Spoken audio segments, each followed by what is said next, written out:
After 8 years working overseas, I returned home after sending every dollar I saved to my children so they could care for my wife, battling a life-threatening illness.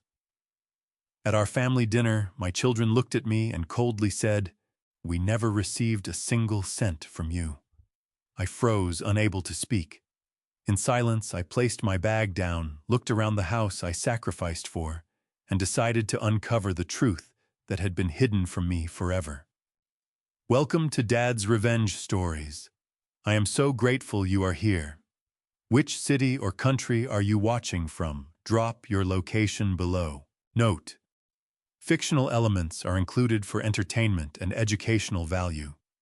Any similarity to actual names or locations is coincidental, but the life lesson remains valuable.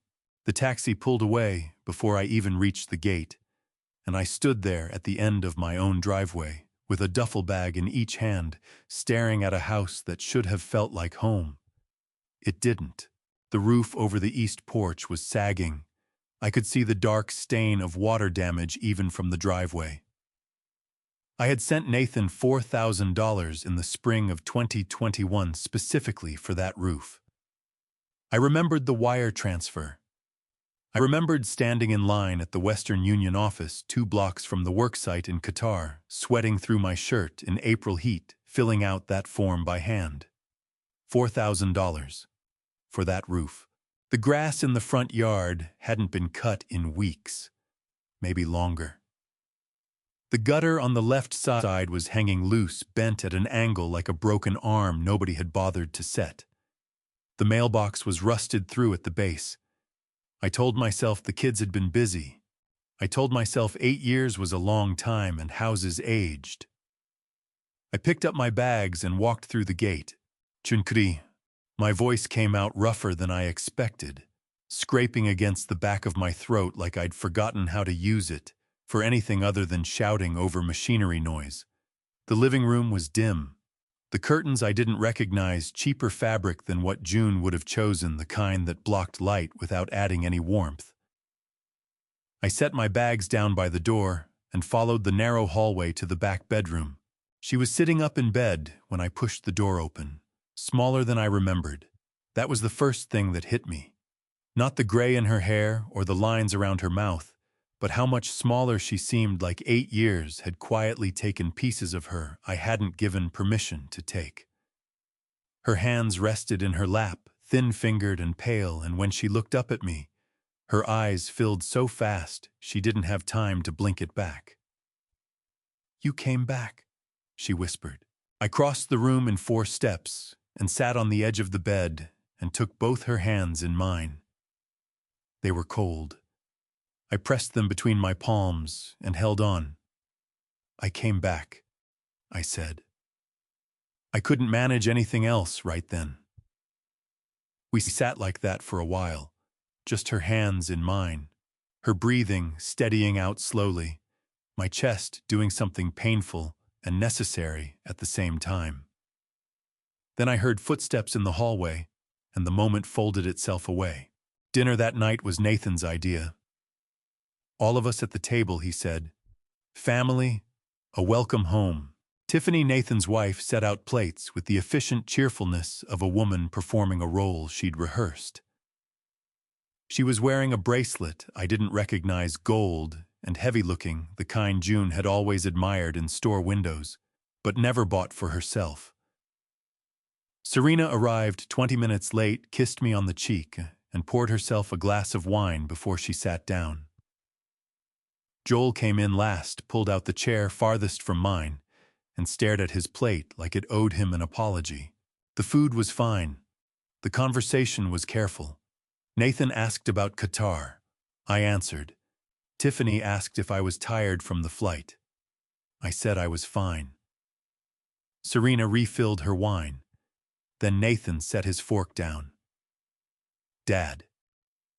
His voice dropped half a register the way it used to when he was a teenager, working up to something he knew I wasn't going to like. "We need to talk about money." My jaw tightened, but I kept my face even. "All right," I said. "Talk. The transfers." Nathan spread his hands on the table, a gesture that was almost apologetic. Almost. We never received them consistently. There were months, a lot of months, where nothing came through. We covered what we could, but Nathan. I said his name quietly, the way I used to on the worksite when a younger man was about to say something that couldn't be unsaid. I sent money every single month for 8 years, without exception. Or receipts don't prove we received anything, Dad. His voice was steady, practiced. The words landed in my chest, like something dropped from a height. Serena nodded slowly, not meeting my eyes. Tiffany picked up her wine glass, and Joel, my youngest, 28 years old, sitting 3 chairs away, pressed his lips together and said absolutely nothing. His hands were flat on the table. I watched his left thumb press down hard against the wood, hard enough to whiten the knuckle. "Sudi, not 1 cent, Dad," Nathan said. "Not 1 cent ever made it home." I looked at each of them in turn. Nathan holding my gaze with the calm of a man who had rehearsed this. Serena studying the tablecloth. Tiffany with that small, careful smile. And Joel, whose thumb was still pressing down against the table like he was trying to hold something in place. "All right," I said again. The word came out slower this time. "We'll talk."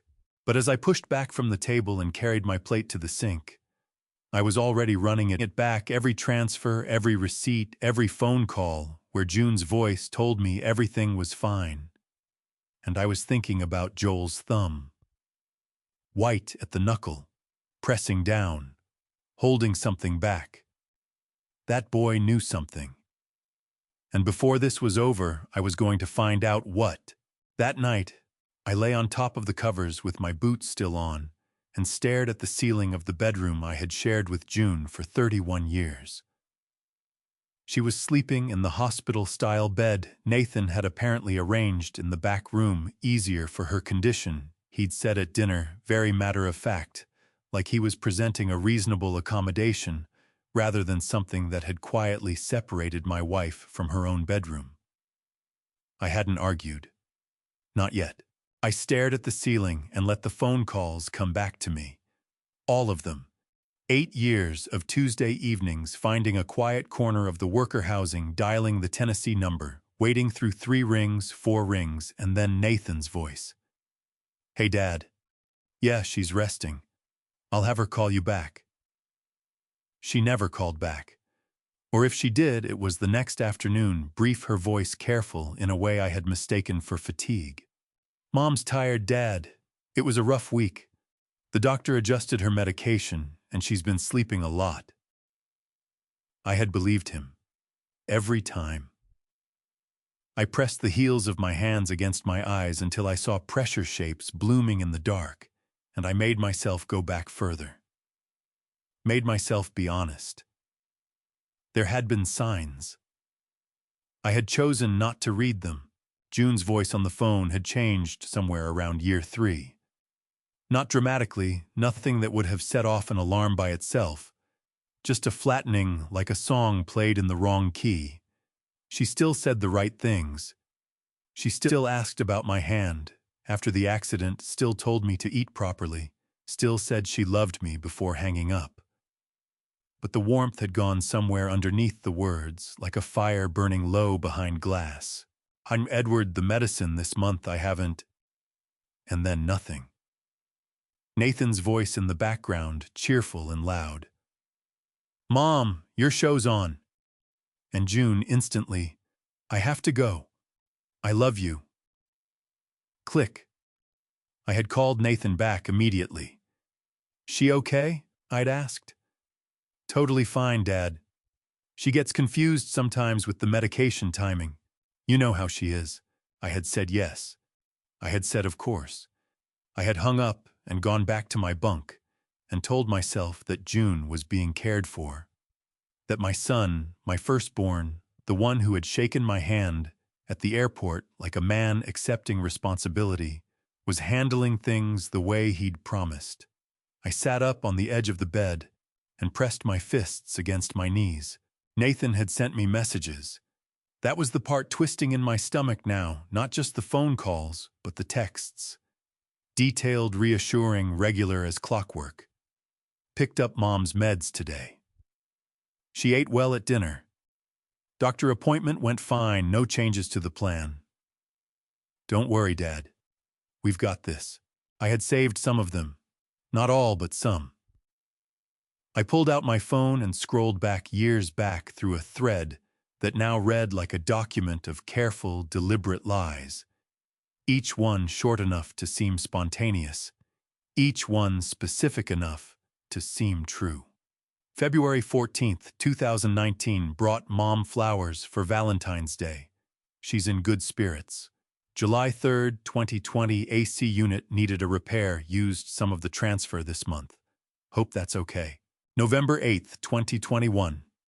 Mom had a tough week, but she's stronger today. You'd be proud of her.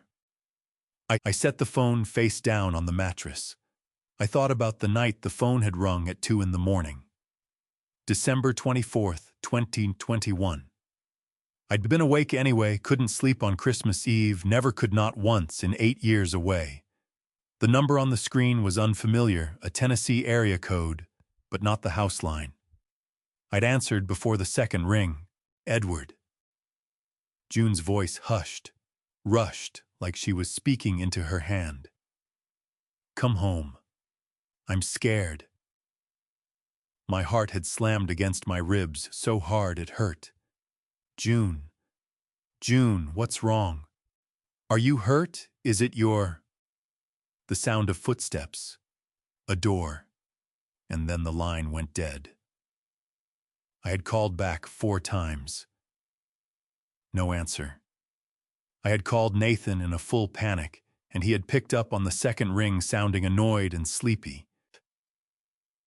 Dad, relax. She was half asleep. She gets disoriented with the nighttime medication sometimes. I'm looking at her right now. She's back in bed. She's fine. You scared me calling like that. Nathan, she sounded terrified. She was dreaming, Dad. His voice had gentled, and that gentling, that careful, patient softening had been the thing that finally settled me down. Go to sleep. She's okay. I promise. I had believed him. I stood up from the bed now and walked to the window. The yard was dark, except for the light above Agnes's porch next door, burning steady like it always had. And down the hall in the room where June was sleeping, there was no sound at all. But across the house in the room Nathan had taken over as a home office, I could see light bleeding under the door. Nathan was awake. At midnight. On the night his father had come home asking questions. I stood at the window and watched that line of light for a long time. Then I walked back to the bed, sat down and started thinking about what I actually knew and what I still needed to find out. Tomorrow, I decided. Tomorrow I would start looking for answers, and I already knew where the first one might be waiting. I didn't sleep that night. Not really. I drifted in and out of something that felt like sleep, the way a puddle feels, like an ocean, shallow, cold, and gone before it meant anything. By 4 in the morning, I gave up entirely. I sat on the edge of the bed and let my mind go back to Qatar. Back to the beginning of all of it. Back to the version of myself that had believed with everything he had that sacrifice was enough.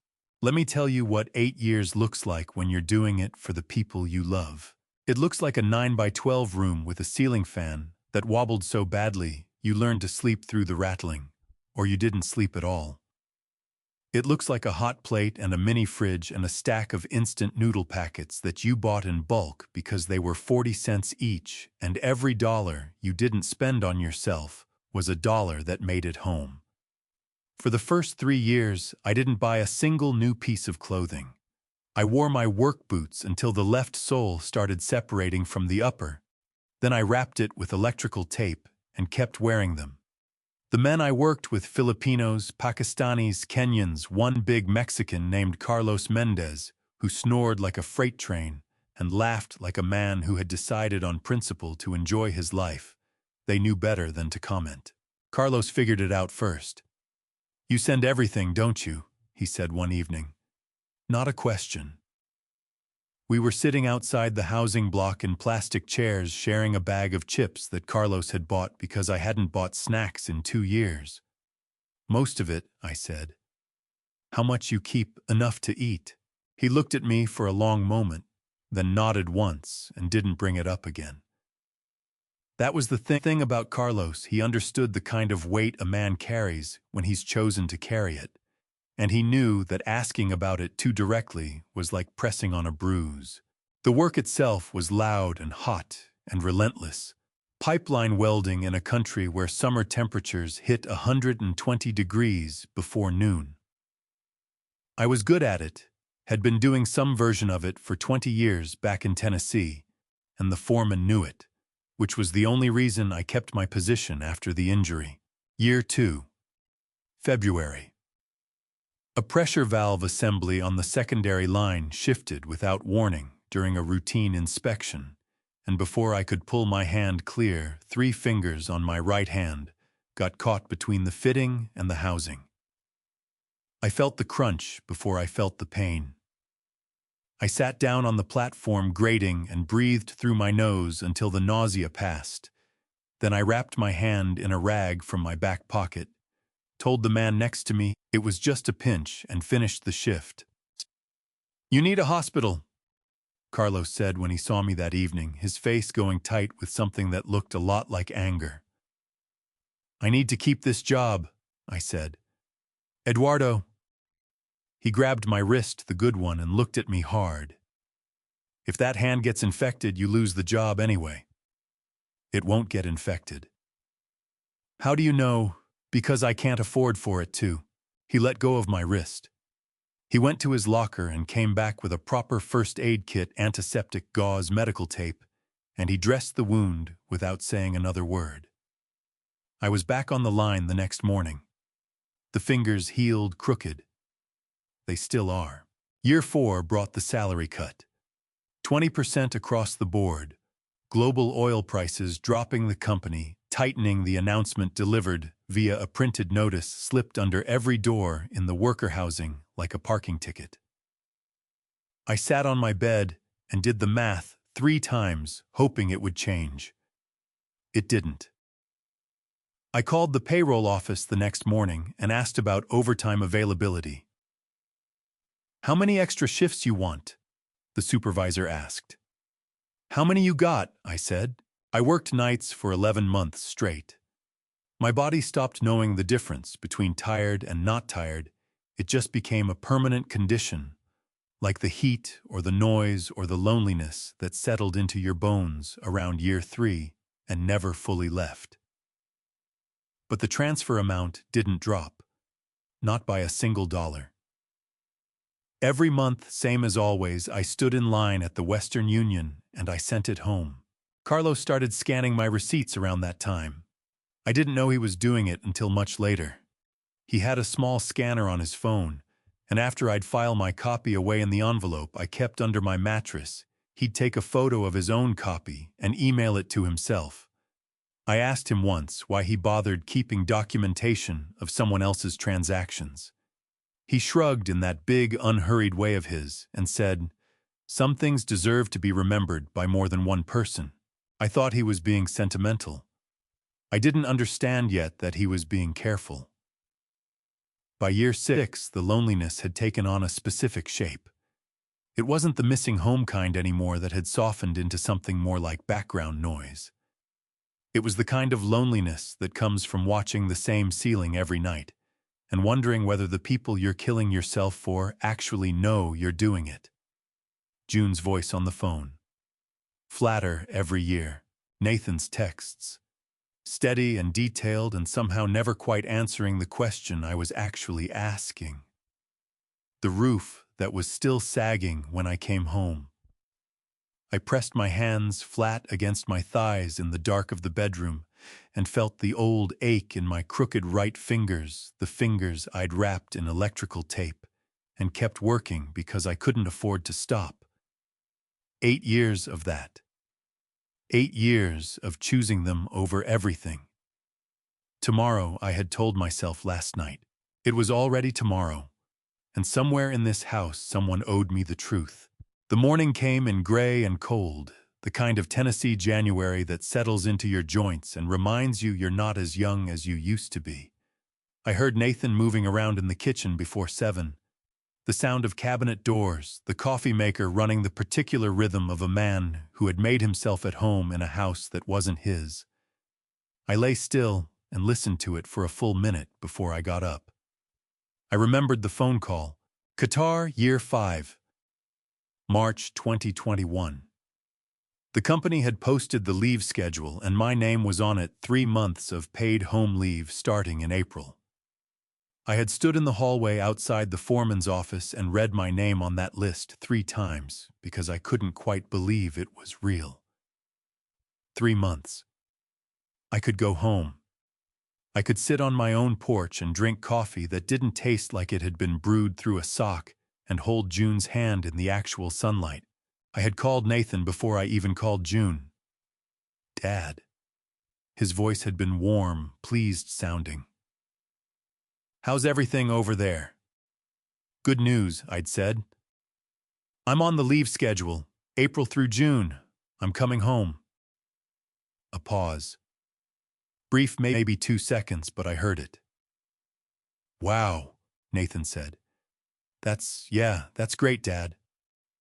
I'll book the flights this week. Cheaper if I do it now. Right. Another pause, longer this time. Listen, Dad, can I be honest with you about something? My stomach had tightened. Go ahead. Mom's actually doing really well right now. Like genuinely stable. Dr. Mercer just adjusted her medication last month, and she's been responding well. The timing it's not ideal, actually. If you come back for 3 months and then leave again, the disruption to her routine could set her back. You know how she is with transitions. I had stood in that hallway and felt the pull of it, the terrible logic of a man who wanted to believe his son. She's stable, I'd asked. Really stable, Dad.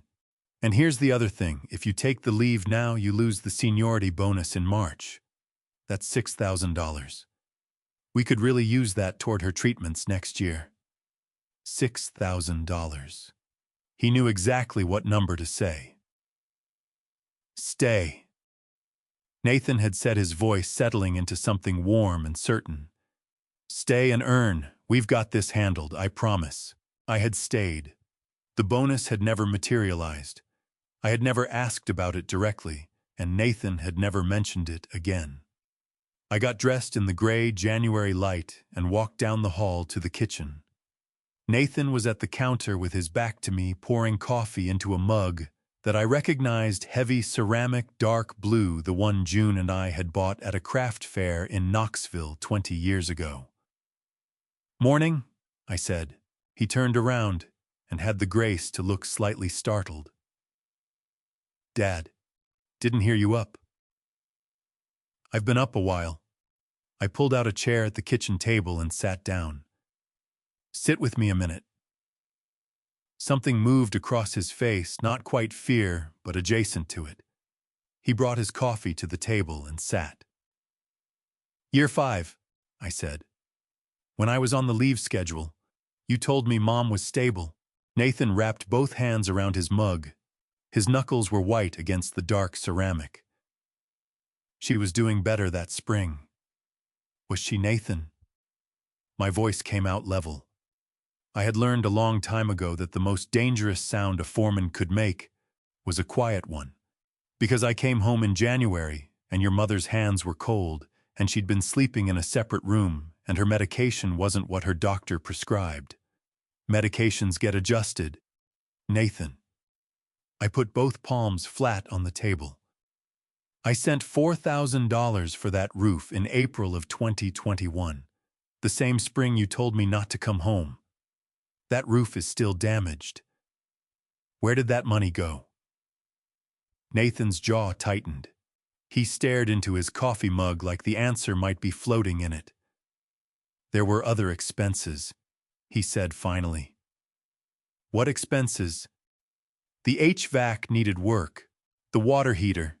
Things come up, Dad, you know how it is. My chest was burning with something I refused to let become visible on my face. I thought about 11 months of night shifts. I thought about electrical tape on a boot sole. I thought about Carlos handing me a bag of chips in a plastic chair outside a housing block in 120-degree heat because I hadn't bought myself a snack in 2 years. I want to see the receipts, I said. Nathan looked up from his mug. For just a moment, one brief, unguarded moment, something moved through his eyes that wasn't defensiveness or calculation. It was the look of a man who had been caught so thoroughly that his body didn't know yet how to pretend otherwise. Then it was gone. Dad, I don't keep receipts for household maintenance going back 4 years. Then I'll ask the contractors directly. I stood up from the table and carried my coffee to the sink. Name's Nathan. Which contractors did you use for the HVAC and the water heater? The silence behind me stretched long enough that I turned around. Nathan was still sitting at the table, his hands around the blue mug, and his face had gone somewhere I didn't recognize. Not the face of my firstborn, the face of a man doing arithmetic. I'll have to look them up, he said. Take your time, I said. I'm not going anywhere. I walked back to the hallway and stopped outside the door to June's room. Through the wood I could hear her breathing slow and steady, still asleep.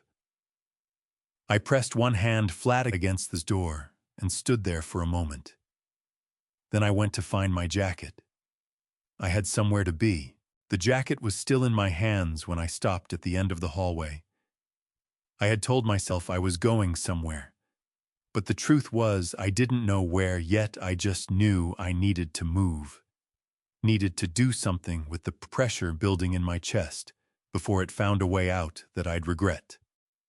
So I stood there in the hallway, jacket in one hand, and that's when I saw it. The door to June's room was open half an inch.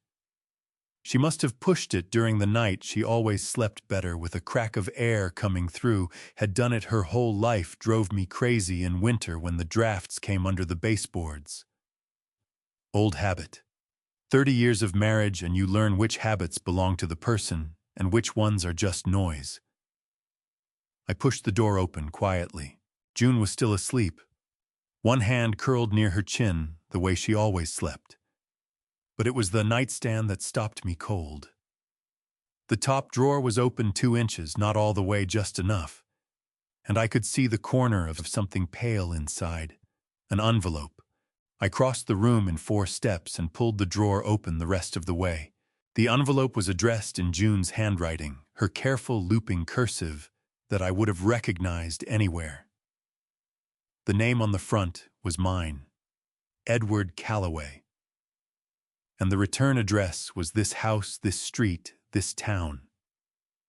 It had never been mailed.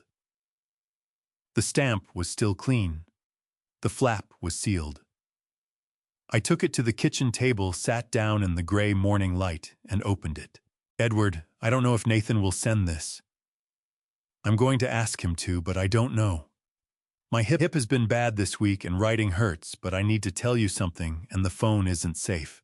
The medicine ran out 11 days ago.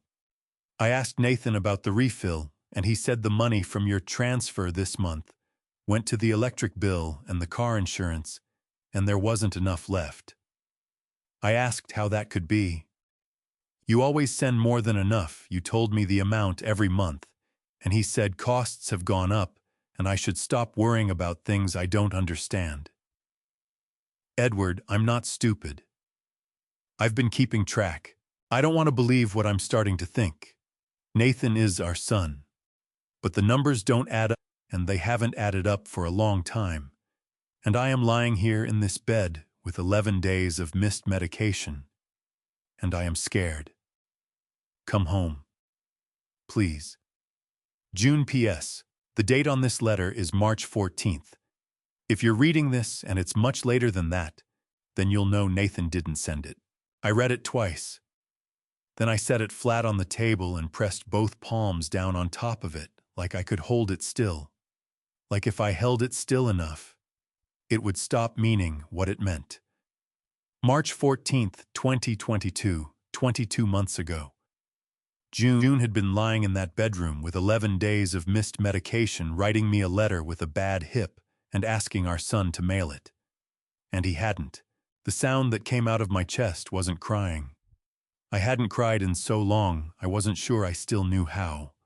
It was something lower and older than crying, something that came from the part of a man that exists before language, before sense, before the ability to explain to himself why the thing that's happening is happening. My hands were shaking against the paper. I pressed harder. I thought about the night shift I had worked the week of March 14th, 2022. 48 hours straight, a pressure system malfunction. On the secondary line, me and 3 other men, standing in 115-degree heat running diagnostics, while the foreman radioed in updates every 20 minutes. I had been proud of that week. I had thought, this is what I'm here for. This is what it costs, and this is why it's worth it. June had been lying in bed with no medication. I folded the letter carefully along its original creases and put it in the breast pocket of my jacket right against my chest. Then I remembered the phone call. December 24th, 2021, 3 months before June wrote that letter. Her voice coming through the line at 2 in the morning, hushed and urgent. "Edward, come home. I'm scared."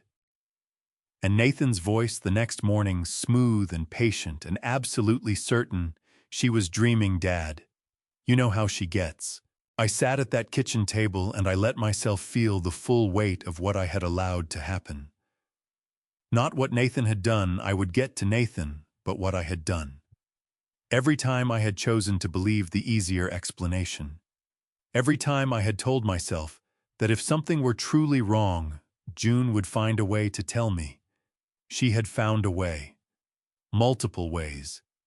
And every single one of them had been intercepted by the same person. I heard footsteps on the stairs. Heavy, confident Nathan's walk, the same since he was 17 years old. I stood up from the table before he reached the bottom step, buttoned my jacket over the letter in my breast pocket, and turned to face the kitchen doorway. "Going somewhere?" Nathan asked, stopping in the entrance, coffee mug already in hand. "Out," I said. He studied me with that careful look he'd been using since I arrived. Measuring, calculating, trying to determine what I knew and what I didn't. I gave him nothing. "Dad." His voice dropped to something that wanted to sound like concern. "I know yesterday was a lot. If you want to talk, not yet," I said. "But soon, Nathan." I held his gaze for exactly 3 seconds. Very soon. I walked past him and out the front door into the cold January air, and I didn't look back. Agnes Whitfield had lived next door for 22 years, and she was already standing at her kitchen window when I came out the front door. I had known Agnes since June, and I moved into this house. She was the kind of neighbor who brought casseroles when you were sick and remembered your children's birthdays without being asked. She was 68 years old, sharp-eyed and slow to speak. In my experience, people who were slow to speak usually had more to say than the ones who weren't. She raised one hand in a small wave through the glass. I raised mine back. I had meant to drive somewhere, the bank maybe, or just somewhere that wasn't this house. But I found myself walking toward Agnes's fence instead, drawn by the simple fact that she was the first person since I'd arrived who had looked at me without calculation. She met me at the back gate before I got there, pulling her cardigan tight against the January cold. "Edward," she said, "you look like a man who hasn't slept." "I look exactly like what I am," I said. She opened the gate. "Come inside. I'll make coffee." Her kitchen was everything mine used to be: warm, slightly cluttered, smelling of toast and dish soap, and something baking low in the oven. She set a mug in front of me and sat across the table and folded her hands and waited. "Agnes," I said. "How was she while I was gone?" She didn't ask who. She pressed her lips together and looked at her hands for a moment, and when she looked back up, her eyes were bright with something that had been sitting behind them for a long time. "There were weeks I didn't see her at all," Agnes said. "The curtains would be closed for days. I'd knock, and whoever answered, Nathan or that wife of his, would say June was resting, needed quiet." She paused. "One morning I came over with soup. It was February cold like this, and I had seen the lights on all night, so I knew she wasn't sleeping. Tiffany answered the door and told me June didn't want visitors." My jaw tightened. "Did you believe her?" "No." Agnes said it plainly, without drama. "But what was I going to do?" Edward pushed past her, "Call the police, because my neighbor's daughter-in-law wouldn't let me in." She shook her head slowly, the movement heavy with something close to guilt. "I should have pushed harder. I know that now." "You did what you could," I said, though the words felt thin. "Well, I did what was easy." She stood up abruptly and went to the counter, opened a cabinet, and reached to the very back of the top shelf. She brought down a tin box, the kind that used to hold Danish butter cookies, the lid printed with a winter scene. She set it on the table between us. "June gave me this," Agnes said. "About 4 years ago. She came over one afternoon when the kids weren't here.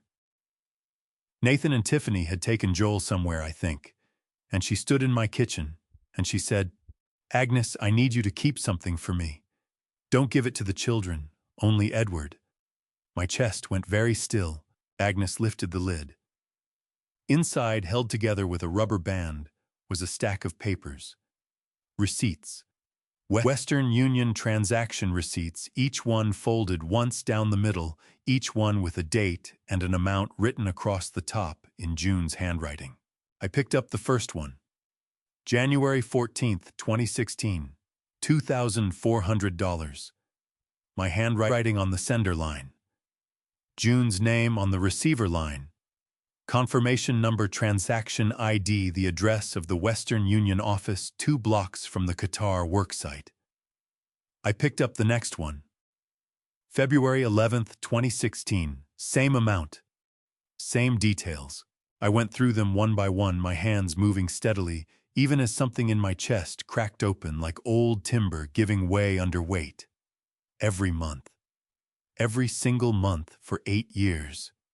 96 receipts, rubber-banded and dated and kept in a cookie tin in Agnes Whitfield's cabinet, because June Calloway had known for years that her own children could not be trusted with proof of what their father had done for them. "She knew," I said. My voice came out rough. "She knew," Agnes confirmed. She sat back down across from me, her eyes wet now, not bothering to hide it. She didn't say it directly, but she knew Edward, and she was protecting the evidence the only way she could. I set the receipts down on the table and looked at them, a paper record of 8 years of night shifts and instant noodles and electrical tape on a boot sole and crooked fingers that never healed quite right. A paper record of every month I had stood in line in the Qatar heat and chosen my family over myself. I thought about Nathan standing in my kitchen this morning with his coffee mug and his careful measuring eyes. I thought about Tiffany's gold bracelet. I thought about the roof still sagging over the east porch. I thought about June writing me a letter with a bad hip asking Nathan to mail it. "Agnes."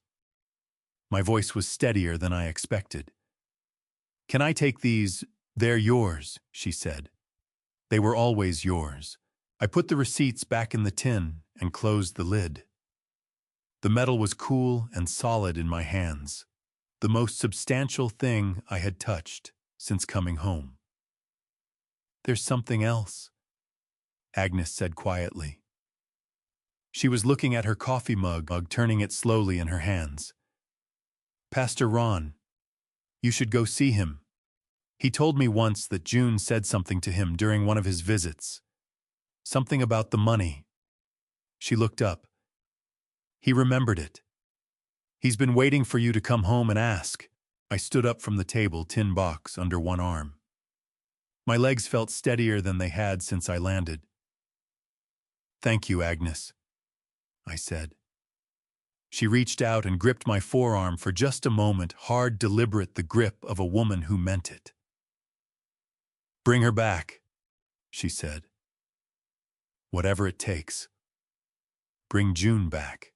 The First Methodist Church of Clover Hill sat at the corner of Maple and 3rd, the same white clapboard building it had been for 60 years, the same hand-painted sign out front that needed repainting every other summer and got it every other summer without fail. Pastor Ron Guthrie had been there for 19 of those years. June had been going to that church since before we were married. I parked in the gravel lot and sat in the car for a moment, with the cookie tin on the passenger seat beside me. The morning had turned colder. The sky the particular flat white of a Tennessee January that meant either snow or just the threat of it, neither of which ever seemed to make up its mind. I got out and went inside. Pastor Ron was in his office at the back of the building, the door open, reading glasses pushed up on his forehead, and a cup of coffee going cold on the desk beside him. He was a big man, broad through the shoulders, with the kind of face that had been weathered by decades of sitting with people in their worst moments. When he looked up and saw me in the doorway, he didn't look surprised. He looked like a man who had been waiting for something and had finally seen it arrive. "Edward Calloway." He stood up and came around the desk and shook my hand with both of his. "I heard you were back." "Word travels fast," I said. "Small town." He gestured at the chair across from his desk. "Sit down, please." I sat. He settled back into his own chair and looked at me with those steady pastor's eyes that had probably seen more human wreckage than most people accumulated in 3 lifetimes. "How is she?" he asked. "June. Weaker than she should be," I said. "Medicated wrong for at least 2 years. Kept in a back room while her son made himself comfortable in the rest of the house." My voice stayed flat. I had learned in Qatar that flat was safer than the alternative when you were running close to the edge of something. "Pastor Agnes told me you said something about June and the money. I need to hear it." Pastor Ron took his reading glasses off his forehead and set them on the desk. He folded his hands and looked at them for a moment. "I visit my shut-ins every month," he said. "June was on my list. Has been for 3 years since her mobility started going." He paused. "Most of the time when I came, Nathan or Tiffany would be there. Always very pleasant. Always very present." He said that last word in a way that made it sound like the opposite of a compliment. "But one time October before last, I came on a Wednesday afternoon, and nobody else was home, just June." "What did she say?" My hands were pressing flat against my thighs under the desk. "She didn't say much at first. We prayed together, talked about the scripture I'd brought. But when I was getting ready to leave..." Pastor Ron stopped and looked out the window for a moment. When he looked back, his jaw was tight. "She grabbed my hand. Hard. Harder than I expected from a woman that sick. And she said, 'Pastor, the children don't know where their father's money goes. But I do. And I'm afraid of what happens when Edward comes home and finds out.'" The air went out of the room. She was afraid," I said, "of what would happen when I found out." "Not afraid of you," Pastor Ron said quickly. "Afraid for you. Afraid of what it would do to the family. Afraid of what Nathan might..." He stopped himself. She didn't finish the sentence. I asked her to explain, and she said she'd already said too much. He leaned forward. Edward, I have been carrying that conversation for 14 months. I reported it to no one because June asked me not to, and because I had no proof of anything. But I prayed about it every week. Did she seem frightened of Nathan? I asked. Physically. Pastor Ron was quiet for long enough that the quiet was its own answer. Then he said, "She flinched once. When we heard his truck pull into the driveway, just once. But I saw it. My stomach turned to stone. I need you to be willing to say that," I said. "What June told you, if it comes to that. But I am a man of God, and I am a mandatory reporter in this state when I believe a vulnerable adult is being harmed." He said it without hesitation, the words coming out clear and practiced, like he had rehearsed them for exactly this conversation. "I will say whatever needs to be said, Edward. I should have said it sooner." I stood up and held out my hand. He took it. "One more thing," he said, holding on a moment longer. "Nurse Diane Morrison. Community Health runs the clinic on Birch Street. She's been seeing June monthly for her condition management. She filed reports." He said the last two words with deliberate emphasis. "More than one. Go see her." I picked up the cookie tin from the floor beside my chair and tucked it under my arm. My chest felt like something had been rearranged inside it, not lighter exactly, but more organized, more purposeful. "Thank you, Pastor," I said. He walked me to the door of his office and stopped me with a hand briefly on my shoulder. "Edward, whatever you find, and I think you're going to find a great deal, remember that June has been alone in that house, fighting for herself for 8 years. She did not give up." His voice roughened slightly at the edges. "She kept receipts. She found ways to send messages. She held on." He squeezed my shoulder once. "Don't let that courage go to waste."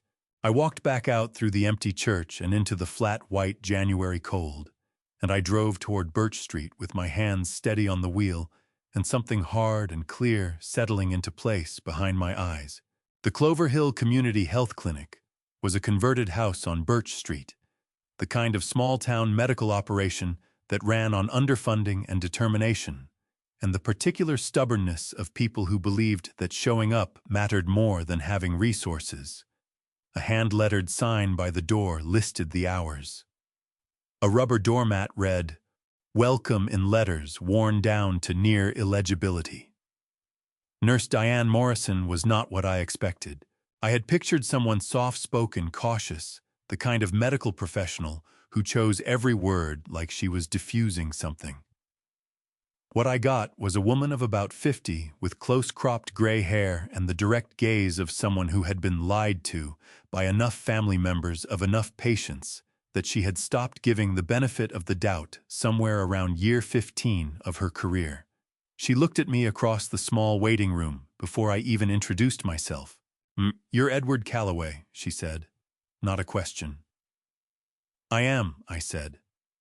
"I've been expecting you for about 3 days." She held the door to her office open. "Come in." Her office was small and organized with the precision of someone who compensated for limited space with absolute efficiency. She had a folder on her desk already. My wife's name was on the tab. "Mr. Calloway," she said, sitting down and lacing her fingers together on the desk. "Before I show you anything in this file, I need to explain something about how this works legally, so you understand exactly what I can and cannot do." "Go ahead," I said. "Under HIPAA, the federal health privacy law, I cannot share your wife's medical information with you without her explicit consent. What I can tell you is that June Calloway has the right to grant that consent herself, and I would strongly encourage you to bring her here so she can do that. In writing." She held my gaze steadily. "What I can also tell you without violating any privacy law is what I observed in my capacity as a mandatory reporter. because those reports become part of the public record when they are filed with Adult Protective Services. She filed reports, Pastor Ron had said. More than one. How many reports did you file? I asked. 2. Nurse Diane opened the folder and turned it so I could see the top page, a standardized APS reporting form, date stamped August 2022. The first one was after I noticed that June's medication had been changed without my knowledge or any documented physician order.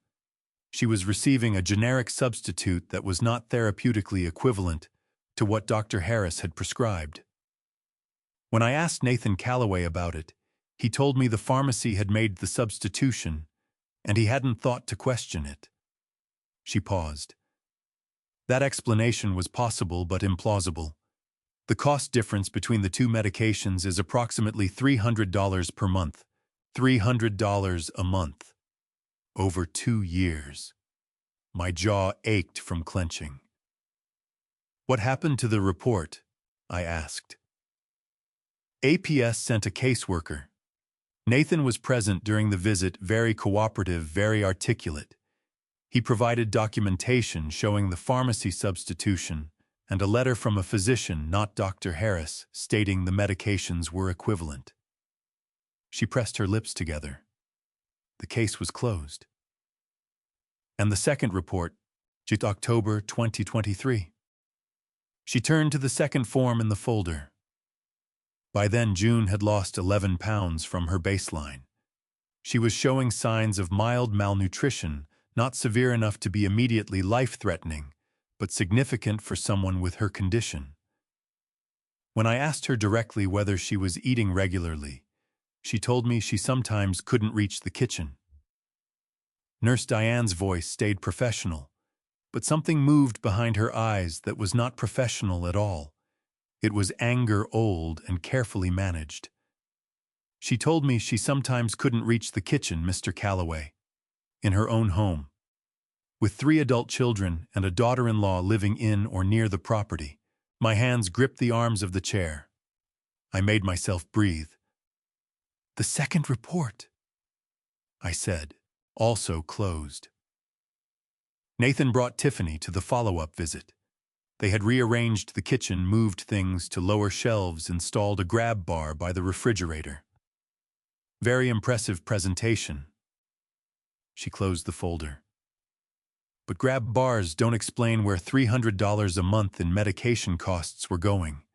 And rearranged shelves don't explain why a woman whose husband was sending substantial money home every month was losing weight. She's going to consent, I said. I'm bringing her to see Dr. Harris tomorrow morning. She'll sign whatever paperwork puts her full medical record in front of us both. Nurse Diane nodded slowly.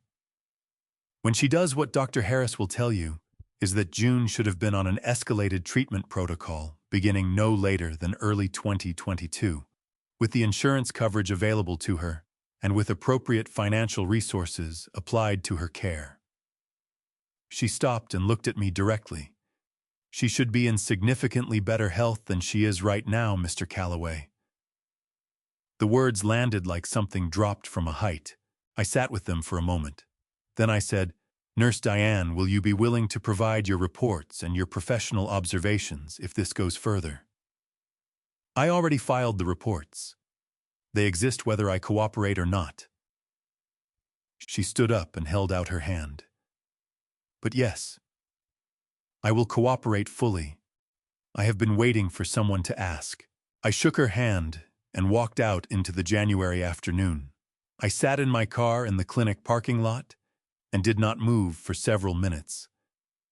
The cookie tin was on the passenger seat. June's letter was in my breast pocket. Pastor Ron's words were in my ears. I pulled out my phone.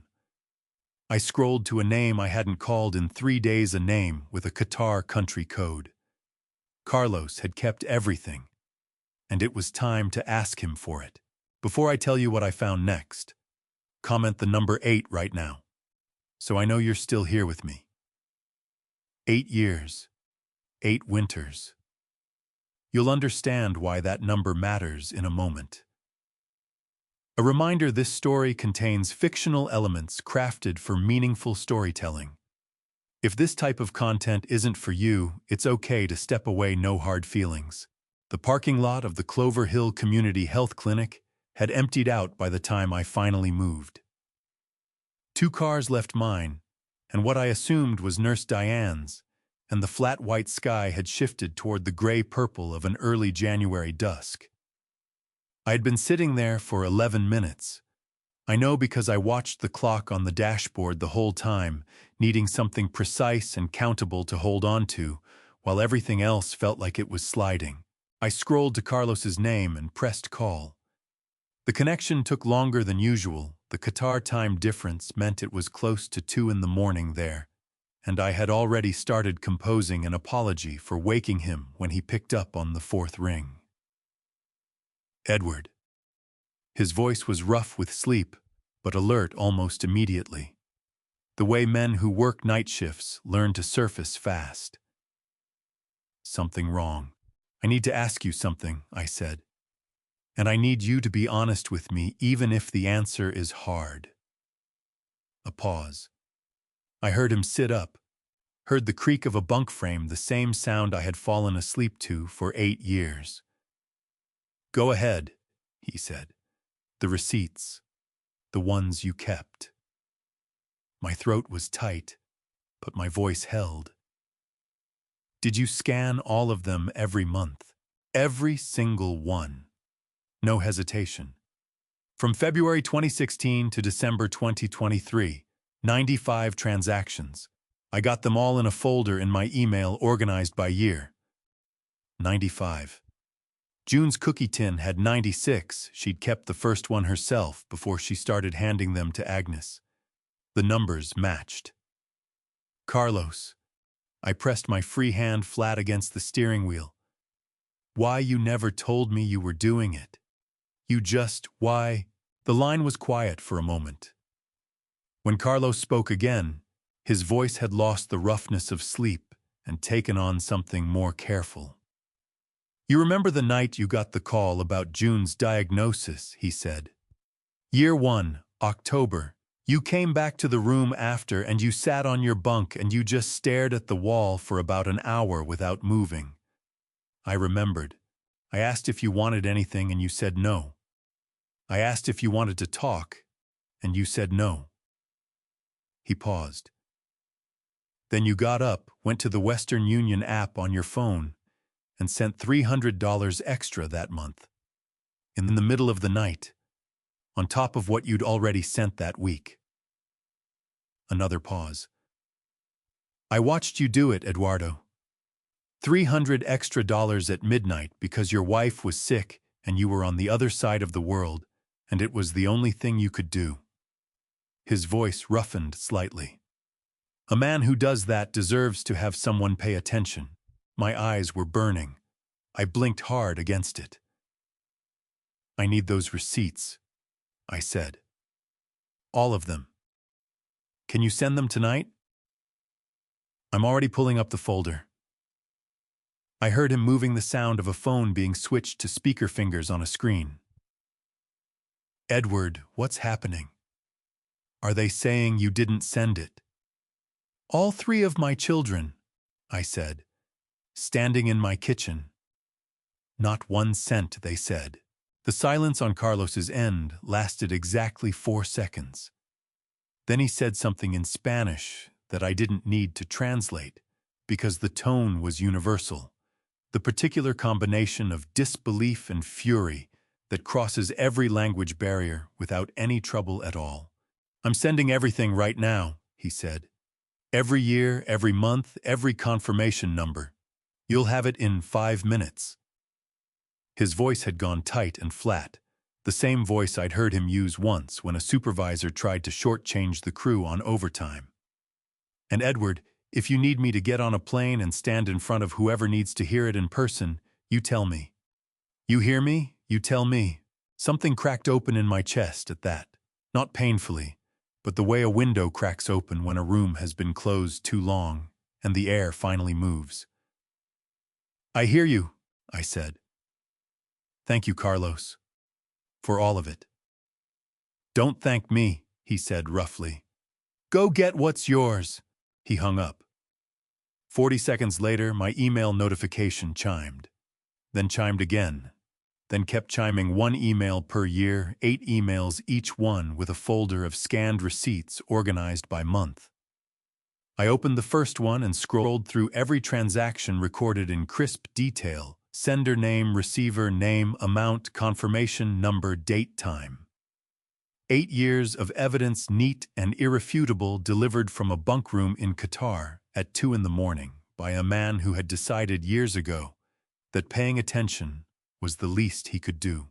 I sat in the parking lot until the screen stopped loading. Then I forwarded all 8 emails to my own account and saved copies to my phone.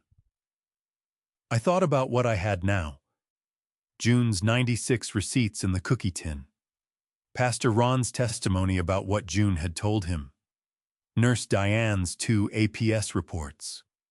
Carlos's 95 scanned receipts with confirmation numbers.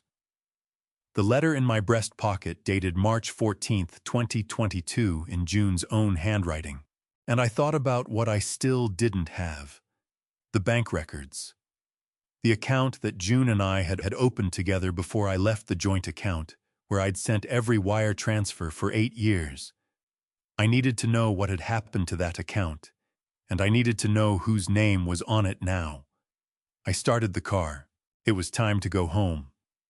Not because I was done, I was nowhere near done, but because the next piece of the answer was inside that house, and I was finished waiting for it to come to me. I pulled out of the parking lot and drove back through Clover Hill in the early dark, past the Methodist church, where Pastor Ron was probably still in his office, past the turn that led to Agnes's house, past the water tower with the town name painted on it, in letters that had been faded for as long as I could remember. My jaw was set. My hands were steady on the wheel. And somewhere in the house at the end of my driveway, my youngest son was sitting on a secret that was about to become too heavy to hold. Joel's jacket was hanging on the hook by the back door when I came in, the old brown canvas Carhartt I had bought him for his 21st birthday, worn down at the elbows, now the kind of wear that meant it had actually been used. He was home. Nathan's truck was in the driveway. Serena's car was on the street. The whole family assembled the way they had been every evening since I arrived, gathered in the same house, breathing the same air, each of them carrying the same secret, with the particular exhaustion of people who had been carrying it for a very long time. I hung my jacket on the hook beside Joel's and went to the kitchen to pour myself a glass of water. Nathan was at the table with his laptop open, the screen angled away from the door. He looked up when I came in, assessed me the way he'd been doing since day one, quick practiced looking for information, and apparently found nothing concerning because he went back to his screen. "Dinner in an hour," he said. "Tiffany's making something." "I'm not hungry," I said. I took my water to the living room. Serena was on the couch with her phone legs tucked under her glass of wine on the end table. She gave me a smile that didn't quite reach her eyes. "How was your day?" she asked. "Productive," I said. I sat in the armchair by the window, the one that had been mine for 30 years, the one June had reupholstered twice, because I refused to replace it, and I watched the room. Serena went back to her phone. From the kitchen came the sounds of Nathan typing and Tiffany moving around with pots and a forced cheerfulness that bounced off the walls without warming them. Joel came downstairs 10 minutes later. He stopped when he saw me in the armchair, and for just a fraction of a second, his face did something involuntary, a tightening around the eyes, a swallow that he tried to make casual and didn't quite manage. Then he crossed the room and sat on the far end of the couch from Serena and took his phone out of his pocket. He set it on the cushion beside him. Screen up. I watched him scroll for a while.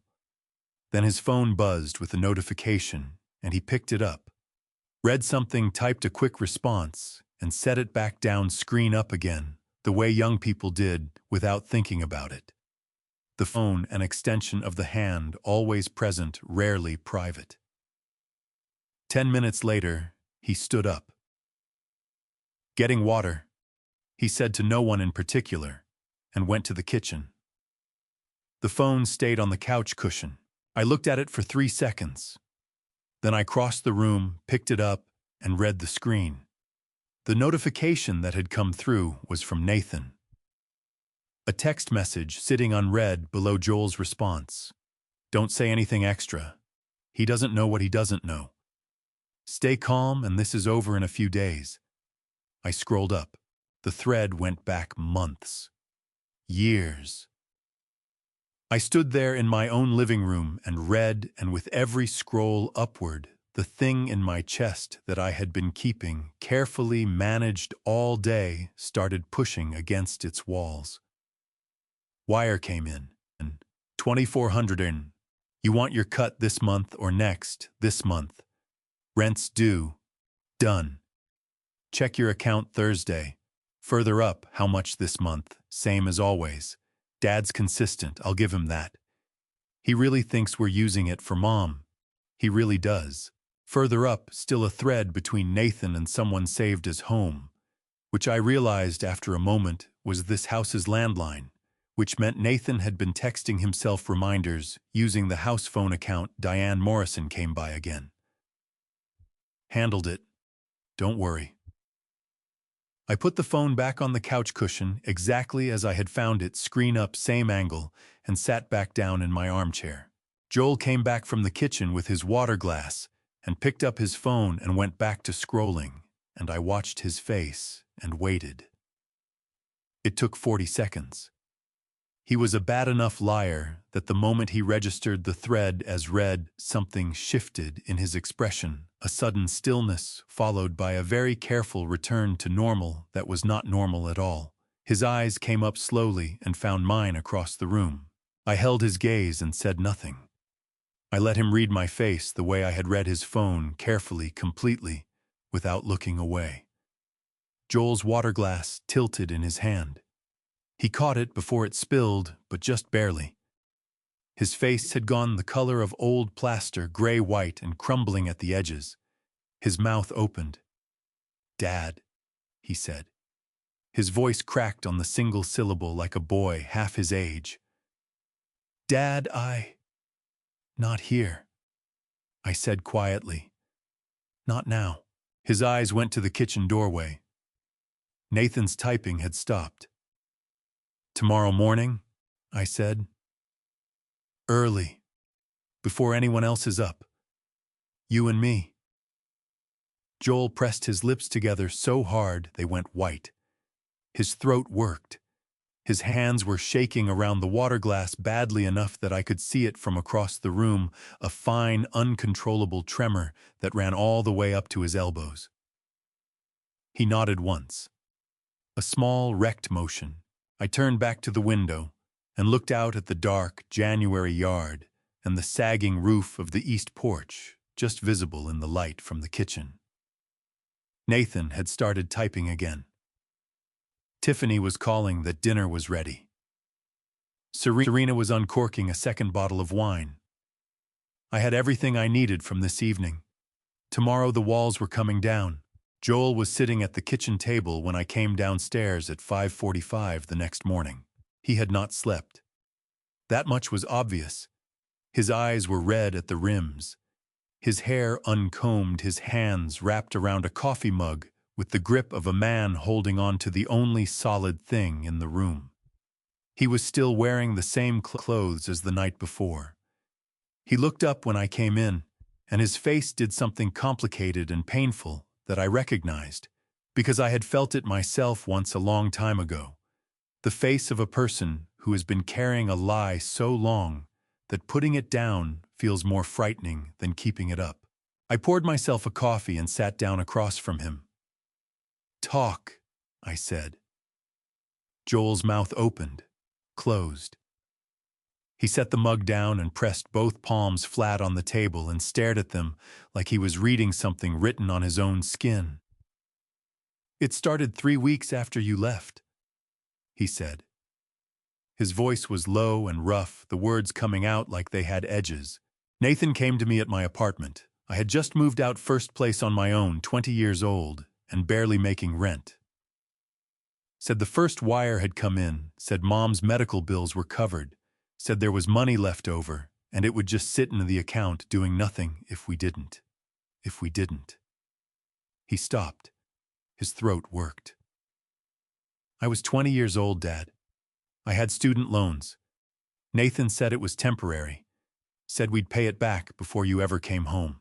How much did he give you? I said.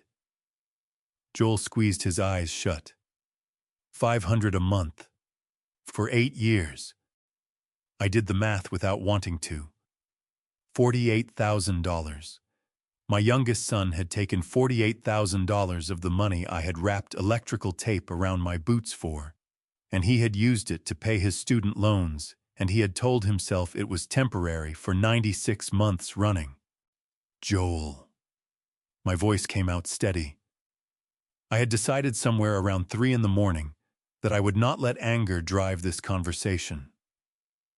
Anger was for later in private when no one needed anything from it. Did you ever spend any of it on your mother? He opened his eyes. They were wet and red and full of something that I thought was probably the first honest feeling he'd had in years. No, he said. The word fell out of him like a stone. No, Dad. Not once. I stood up. I put my coffee mug in the sink and picked up my jacket and my keys. I'm going to the bank, I said. Don't say anything to Nathan before I get back. Dad. Joel. I turned around. He looked so young sitting there, so terrifyingly young, the boy who used to fall asleep on the couch, with his head on my shoulder watching football games. The boy who had been 20 years old when a man he trusted handed him his first moral compromise and told him it was temporary. We'll finish this conversation tonight, all of us together, but right now I need you to hold it together for a few more hours. Can you do that? He nodded. His jaw was clenched so tight I could see the muscle jumping. I drove to First National Bank of Clover Hill and arrived 10 minutes before it opened. I sat in the parking lot and watched the sky lighten by degrees, the flat white of the past few days, finally breaking into something pale blue at the edges, the first real color I had seen since coming home. The branch manager was a woman named Carol Simmons, mid-50s, the kind of careful professional competence that small-town banks seem to cultivate. She listened to my explanation without interrupting. I had an account here. I had been overseas for 8 years. I wanted to review the account history. And then she typed quietly and looked at her screen. And her expression shifted in the way that expressions shift when someone is trying to remain professional while processing something that troubles them. Mr. Calloway, she said, the joint account you're referencing was closed 22 months ago. March 2022. The date hit me like a door slamming. Who authorized the closure? I said. The account was closed under a power of attorney filing. POA was granted by June Calloway to Nathan Calloway. She turned the screen slightly so I could see the documentation. The POA was signed March 12, 2022. The account was closed and the remaining balance transferred out on March 14th. March 14th. The same day June had written me the letter. The same day she had written that the medication had run out and the money was gone and she was scared. I pressed both hands flat on the edge of her desk and breathed through my nose. Ms. Simmons, I said carefully. My wife was on a high-dose medication regimen in March 2022. I have her medical records showing the dosage she was on that month. Is it standard procedure to verify the mental competency of a grantor before accepting a power of attorney filing, particularly one that immediately results in an account closure and fund transfer? Carol Simmons looked at me for a long moment.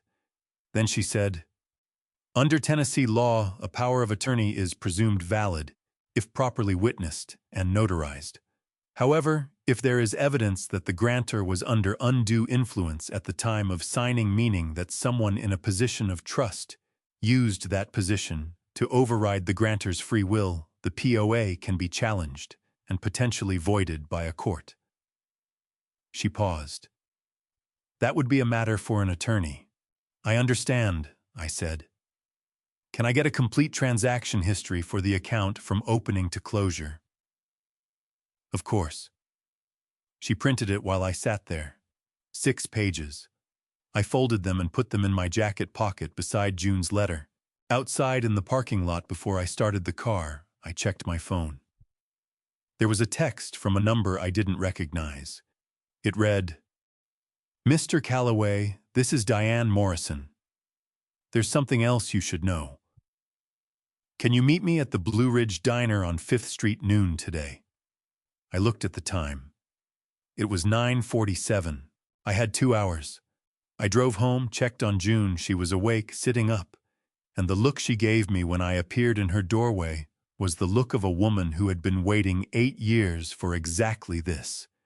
And I sat with her for 40 minutes and held her hand and did not tell her what I had found yet, because I needed to have all of it before I showed her any of it. At 11:30, I kissed her forehead and drove to 5th Street.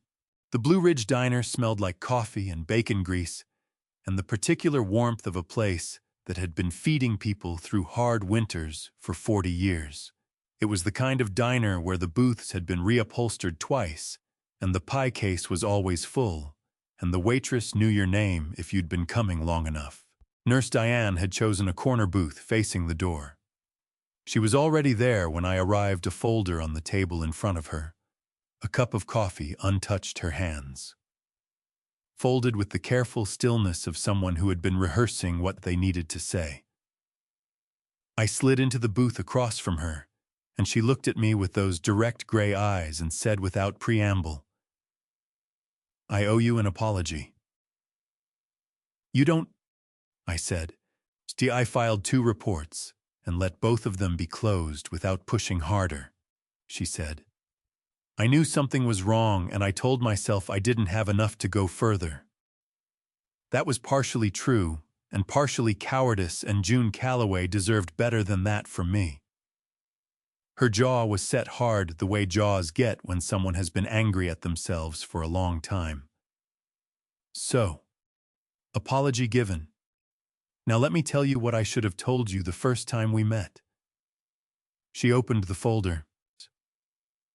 When I came to see June in October 2023, she said, "The visit that triggered my second report." June asked me something that I recorded in my personal notes, not in the official report. She asked me if I could help her open a bank account at a different institution than First National. Nurse Diane looked up from the folder. She said, and I am quoting directly from my notes here, "My son has access to my main account. There is some money that comes separately. I want it somewhere he can't touch it." The air in the diner felt suddenly very still. "The money that comes separately," I said. "Yes." Nurse Diane turned a page. I helped her. We went together to Community Savings on Oak Street during one of her therapy appointments. I drove her, told Nathan it was a routine outing. June opened an individual account in her name only. She deposited $340 that day. She paused. She told me it had been accumulating in cash, small amounts money she had been setting aside for months without being able to move it safely. The $200 a month I had been sending separately since year 6. June had been cashing it somehow, slowly, carefully hiding it in places Nathan wouldn't look, and Nurse Diane had helped her move it to safety. "Is the account still active?" I asked. "It is. I confirmed yesterday." She slid a piece of paper across the table, account number, balance, institution name. "The current balance is $4,800. 24 months of deposits minus what she spent on medication supplements when Nathan switched her prescription." My throat tightened so sharply that I had to take a breath before I could speak. She was buying her own medication, I said. With money she was hiding from our son. With money she was protecting, Nurse Diane said firmly. There is a difference, and June understood it. She closed the folder and looked at me directly. Mr. Calloway, your wife is not a passive victim of what happened in this house. She has been fighting in every way available to her for 8 years. She kept receipts. She wrote letters. She made phone calls. She hid money. She opened secret accounts. Her voice softened slightly at the edges, losing its clinical precision. She held on until you came home. That is not the behavior of a woman who gave up. I pressed the back of my hand against my mouth for a moment.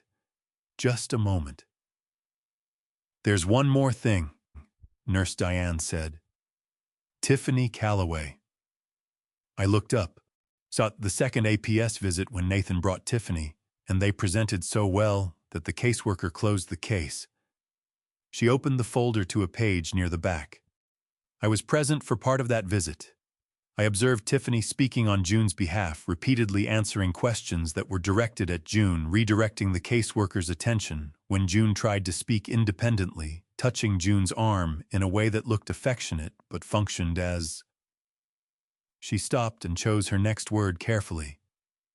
Redirection. She was controlling what June said. I said flatly. That is my professional observation, yes. Nurse Diane slid the page toward me. I recorded it in my personal notes at the time. I did not include it in the official report because I wasn't certain I could prove intent. But I recorded it. She tapped the page. You can have a copy. I took it. The waitress appeared at the edge of the booth and asked if we needed anything. I said no. Nurse Diane asked for a refill. We waited until she was gone. Nurse Diane? I folded the paper and put it in my pocket with the bank records and June's letter. I'm bringing June to see Dr. Harris tomorrow morning. She's going to consent to full disclosure of her medical records. What will that show? Nurse Diane wrapped both hands around her coffee cup and looked at me with the expression of someone delivering a verdict they had been holding for too long. It will show, she said slowly and precisely, that a woman with her condition, with the insurance coverage she has, with the financial resources that should have been available to her, should be in measurably better health than she is today. The treatment gap is documented. The medication discrepancy is documented. She paused. What it will show, Mr. Calloway, is that someone made choices about your wife's care that prioritized something other than her well-being, and that those choices had consequences she is still living with. I sat with that for a long moment. Outside the diner window, Clover Hill went about its Tuesday afternoon cars, passing someone walking a dog, the ordinary, unremarkable motion of a town that didn't know what was happening inside one of its houses. I thought about Nathan at the kitchen table with his laptop angled away from the door. I thought about Tiffany's gold bracelet. I thought about June at $4,800 fighting for herself in the only way she could. Thank you, I said. For all of it. For helping her open that account. Nurse Diane nodded once. Her eyes were bright again, that same controlled anger I had seen at the clinic, present and steady, and pointed in exactly the right direction. Bring her back, she said. It was the same thing Agnes had said. I was starting to understand that those two words were the only thing that had ever needed to be said. I left the diner and drove home through the January afternoon with every pocket full and my mind completely clear, and I thought tomorrow. Tomorrow I take June to Dr. Harris. And tomorrow night, it ends. She was on the porch when I pulled into the driveway. That was the first thing that stopped me. June outside in the January cold, sitting in the old wooden rocker that had been on that porch since the year we moved in. She had a blanket over her lap and her good cardigan on the dark green one she saved for church and company, and she was holding something small against her chest with both hands, the way you hold something you are not ready to put down. I cut the engine and sat for a moment, looking at her through the windshield. The afternoon light was going thin and pale the way it did in Tennessee in January, and it caught the side of her face and made her look simultaneously older than I remembered, and exactly like the woman I had married 31 years ago. Both things at once. The same way grief and love occupy the same space without canceling each other out. I got out of the car and walked up the porch steps and sat down in the chair beside her.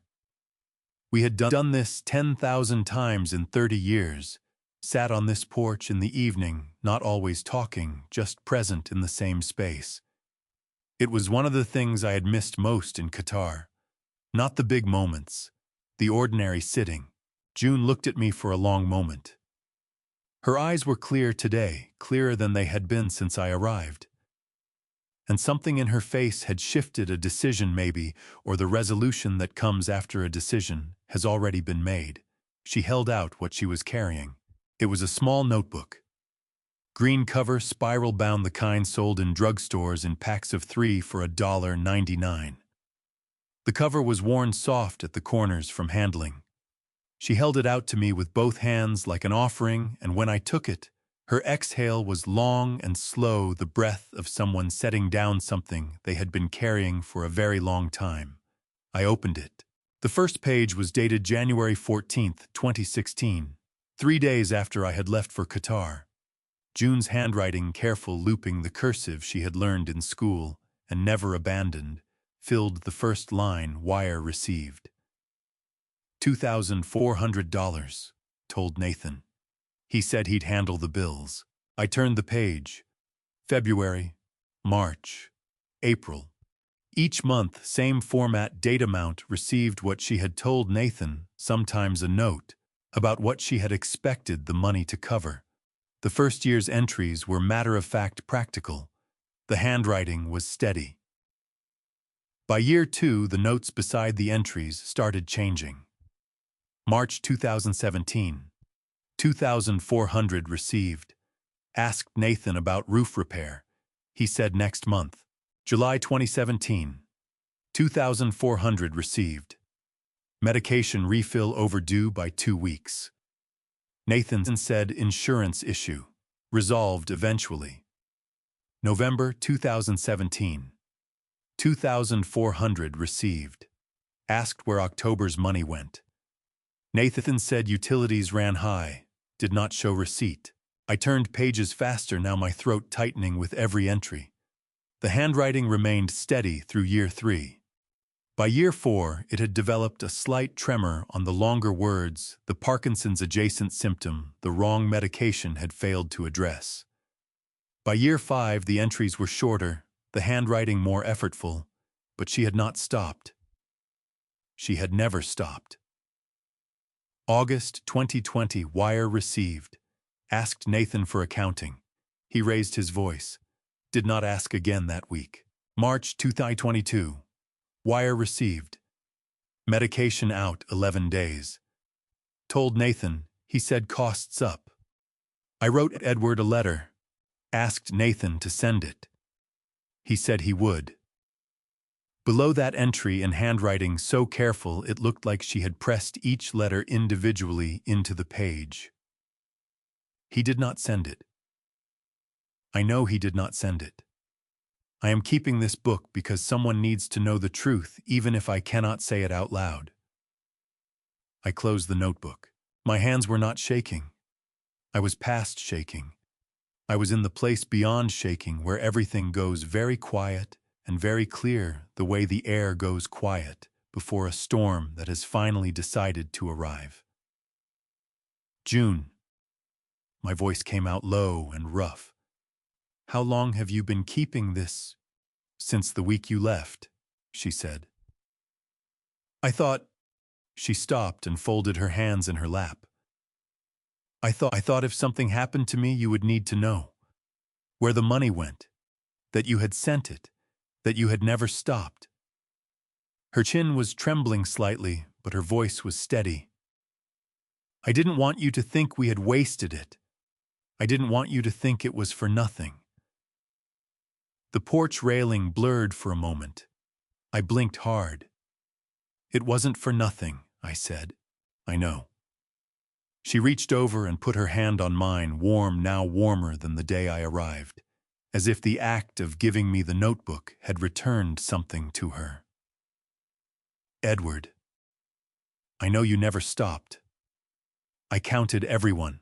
I turned my hand over and held hers, and we sat on the porch in the January cold, and I let myself feel the full weight of it.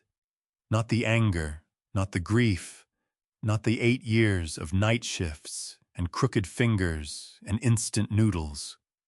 All of that was real, and all of that would need to be addressed. But right now, in this moment, what I felt was simpler and older than any of that. She had held on. Through everything they had taken from her, through the wrong medication and the missed meals and the letter Nathan hadn't sent and the phone calls he had cut short, she had held on, and she had kept records, and she had waited. The least I could do was be worth the wait. I squeezed her hand once. Then I said, "I need you to do something for me tomorrow. I need you to come with me to see Dr. Harris. And I need you to tell him he can share everything with me." Everything. June looked at me. Her eyes were wet, but her jaw was set. "I've been waiting 2 years for someone to take me to Dr. Harris," she said. Through the front window, I could see the light in the kitchen. Nathan moving around, Tiffany's voice carrying faintly through the glass. The ordinary sounds of people who believed tomorrow would be the same as today. They were wrong about that. I sat with June on the porch until the cold drove us inside the notebook in my jacket pocket beside her letter and the bank records and Nurse Diane's notes. That night at 3 in the morning, I spread everything across the kitchen table in the dark and sat with it for a long time. Every receipt, every document, every page of June's green notebook. I did not feel angry sitting there. I felt ready. Dr. Harrison Harris had been June's physician for 11 years. His office was on the 2nd floor of the Clover Hill Medical Building on Route 9, the kind of small-town practice where the waiting room had magazines from 4 months ago, and the receptionist knew every patient by first name. I had never met him by the time June's condition had progressed enough to require specialist management. I had already been in Qatar for 2 years. He was younger than I expected. Mid-40s, compact, with the careful, unhurried manner of a doctor who had learned that rushing made everything worse. He shook my hand when we came in and looked at June with the particular warmth of someone who had been genuinely worried about a patient for a long time. "June," he said, "it's good to see you up and out." "It's good to be up and out," she said dryly. She had dressed herself that morning slowly with my help on the buttons, and she had done her hair. And the effort of it had straightened something in her spine that had been bent for too long. She signed the consent form before he even asked, slid it across the desk with both hands and said, "Tell my husband everything." Dr. Harris looked at the form, looked at me, and nodded once. What followed was 32 minutes that I will not forget for the rest of my life. He pulled June's full chart, 11 years of records, and he walked me through it the way a doctor walks a family member through something that should have been explained long ago. The diagnosis, the original treatment protocol, the expected progression under proper care, the actual progression. "Mr. Calloway," he said about 10 minutes in, setting the chart down and removing his glasses, "I want to be direct with you. I have not been June's primary treating physician for the past 2.5 years. I was replaced at the family's request by a Dr. Renner, who is a general practitioner, not a specialist, and who is not in this building." He paused. "I was not informed of the substitution. I found out when June missed 3 consecutive appointments with my office and my receptionist called the house. Nathan Calloway told her June had decided to seek care elsewhere. My jaw was aching from holding it still. "What is Dr. Renner's approach to her condition?" I asked. "Conservative to the point of being inadequate," Dr. Harris said flatly. "The medication protocol he has her on is appropriate for early-stage management. June is not early stage. She has not been early stage for 3 years." He turned to a page in the chart and pushed it toward me. "This is where she should be treatment-wise. This is where she is." The gap between these two columns represents what appropriate intervention over the past 30 months could have achieved. I looked at the columns. My vision went sharp the way it did on the worksite right before something failed. Everything clarified, every detail registering with the precision of a man who knew that what he was seeing mattered. "Is this gap reversible?" I asked. "Partially." Dr. Harris folded his hands on the desk. "With the correct protocol started immediately, we can recover meaningful ground. Some of what has been lost in the past 2 to 3 years is permanent. Some is not." He looked at June directly when he said the next part, which I respected. "She is not as far along as she would be if she had been properly managed. That is the good news. The bad news is that she is further along than she needed to be." June received this information the way she had apparently been receiving bad news for years, sitting straight. Chin-up, hands folded in her lap, her face holding an expression that was not acceptance so much as refusal to be defeated by the facts. "What do we do now?" she asked. "We start the correct protocol today," he said. "And we don't let anyone change it." He wrote the new prescriptions himself, printed referrals, scheduled a follow-up for 2 weeks out. When we stood to leave, he shook my hand again and held it for a moment. "Mr. Calloway," he said quietly, "I don't know the full situation, but I know that June's care was redirected away from this office at a time when it should not have been, and I know that the medication she's been receiving is not what I prescribed." He let go of my hand. "If there comes a point where you need a physician's professional statement about the standard of care she should have received versus what she received, I will provide one." "Thank you," I said. We drove home mostly in quiet. June held the new prescription bag in her lap and looked out the passenger window at Clover Hill going past the church, the diner Agnes's Street, and somewhere near the end of Maple Avenue, she said, without turning her head, "Are you going to do it tonight?" "Yes," I said. She nodded once, the same nod she had given me 30 years ago when I told her I was taking the foreman job, even though it meant longer hours. The nod that meant, "I trust you. Do what needs to be done." I called Nathan from the driveway before we went inside. He answered on the second ring. "Dinner tonight," I said. "All of us, 7 o'clock. Don't make plans." A pause. "Everything okay, Dad?" 7 o'clock, Nathan, I said, and hung up. Inside, I helped June to her chair in the living room and got her settled with her new medication and a glass of water. Then I went to the kitchen and I laid everything out on the table: the notebook, the letter, the bank records, the receipts from Agnes's tin, the printed emails from Carlos' nurse Diane's notes, everything organized, everything in order, a complete and irrefutable record of 8 years. I looked at the clock. 4 hours. I sat down at the table and I waited. The kitchen clock read 6:58 when I heard the front door. I had been sitting at the table since 3 in the afternoon.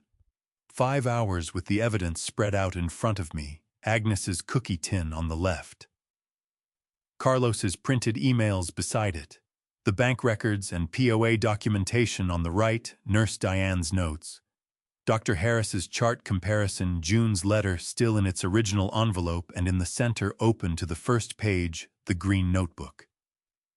I had not rearranged it. I had not rehearsed what I was going to say. I had simply sat with it the way you sit with something that is finally, after a very long time, exactly where it belongs. June was in the living room. I had asked her that afternoon whether she wanted to be present, and she had looked at me with those clear, steady eyes and said yes without a moment's hesitation. She was in the doorway in her wheelchair now, close enough to see and hear everything far enough back that no one could crowd her or redirect her attention. I had positioned her there myself. She had not objected to a single thing. They arrived the way people arrive when they have been summoned, rather than invited. Nathan first.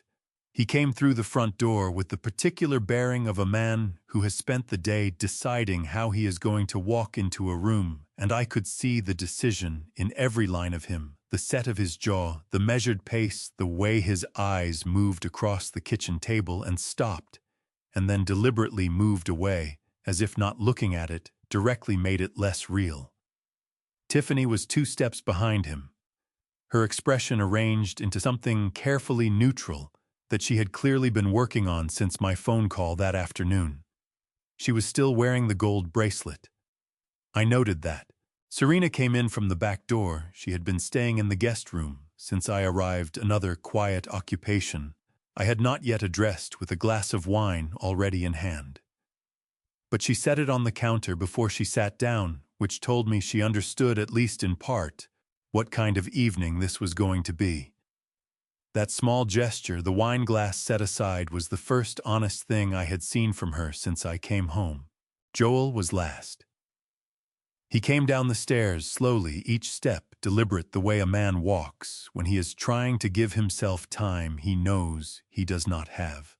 When he reached the bottom and saw what was laid out on the kitchen table, his face went the color of old ash, not gradually, but all at once, the blood draining so fast that for a moment I was genuinely concerned for him. His hand found the stair railing and gripped it. No one sat down immediately. They stood at the edge of the kitchen and looked at the table the way people look at something they recognize and were hoping never to see again. "Sit down," I said. "All of you." Nathan pulled out a chair with the controlled movement of a man maintaining composure by force of will, alone the composure of someone who has been rehearsing for this, and is discovering that rehearsal does not prepare you the way you thought it would. Tiffany sat beside him, spine-straight, hands folded on the table in a posture so composed it looked rehearsed because it was. Serena sat without her wine glass, which I had already noted. Joel sat at the far end of the table and stared at the green notebook like it was something alive that might move. I stayed standing. 8 years, I said. I kept my voice level and unhurried, the voice I had learned to use on the work site when something had gone wrong, and panic would only make it worse.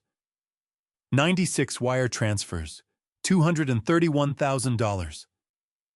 I put my hand flat on the stack of receipts, 96 of them rubber-banded and dated, pulled from Agnes's cookie tin. Every dollar accounted for. Every confirmation number verifiable. Every date recorded.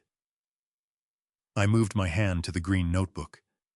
"And every dollar noted by your mother in her own handwriting from the day I left for Qatar until the day her hand got too unsteady to write clearly." I looked at Nathan. "So before anyone says anything, understand that we are not here to debate whether the money was sent. We are here because it was sent, and it did not reach your mother, and I want to know exactly where it went." Nathan opened his mouth. "Nathan." My voice dropped half a register, the same drop that had once stopped a 22-year-old roughneck from making a mistake that would have cost him his hand. "Do not tell me about utilities." His mouth closed. The refrigerator hummed. From somewhere outside, a car passed slowly down the street. June sat in the doorway with her hands folded in her lap and said nothing, and her silence had a particular quality. Not the silence of someone who had nothing to say, but the silence of someone who had been waiting for a very long time to watch the truth do the work she couldn't do herself. Then Joel made a sound. It started somewhere deep in his chest and traveled upward through his throat and arrived in the kitchen as something wrecked and formless. Not quite a sob and not quite a word. Something that existed in the space between the two. The sound of a person whose ability to hold himself together had finally completely given out. His shoulders dropped. His hands came up and covered his face, and he pressed hard against his own eyes, like he was trying to push something back inside himself that had already decided it was coming out. Dad. His voice broke on the single syllable, cracked right down the middle, split cleanly in two. The voice of a man of 28 that had become in that moment the voice of the 20-year-old boy Nathan had approached 3 weeks after I boarded the flight to Qatar. Dad, I have to say something. Say it, I said. He pulled his hands down from his face. His eyes were red and streaming, his jaw working hard to get the words into the right order before his throat closed again. Nathan told me it was temporary, he said. The words came out with the texture of something that had been compacted under pressure for a very long time. He stopped. His throat worked visibly. He said it was temporary, Dad. He said we'd pay it back before you ever came home. His voice cracked again, and he drove straight through it. $500 a month. For 8 years.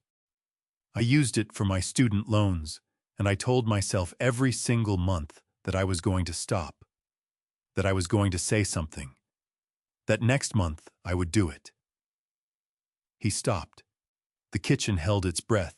I never said anything, not one word, not once. And Mom was in there. He pointed toward the living room with a hand that was shaking badly enough that I could see it from across the table. Mom was in there buying her own medication, with money she'd hidden in a coffee can, under the sink, because we had taken everything else. I knew something was wrong. I knew. And I said nothing. The quiet that followed was the kind that fills rooms completely. No gaps in it.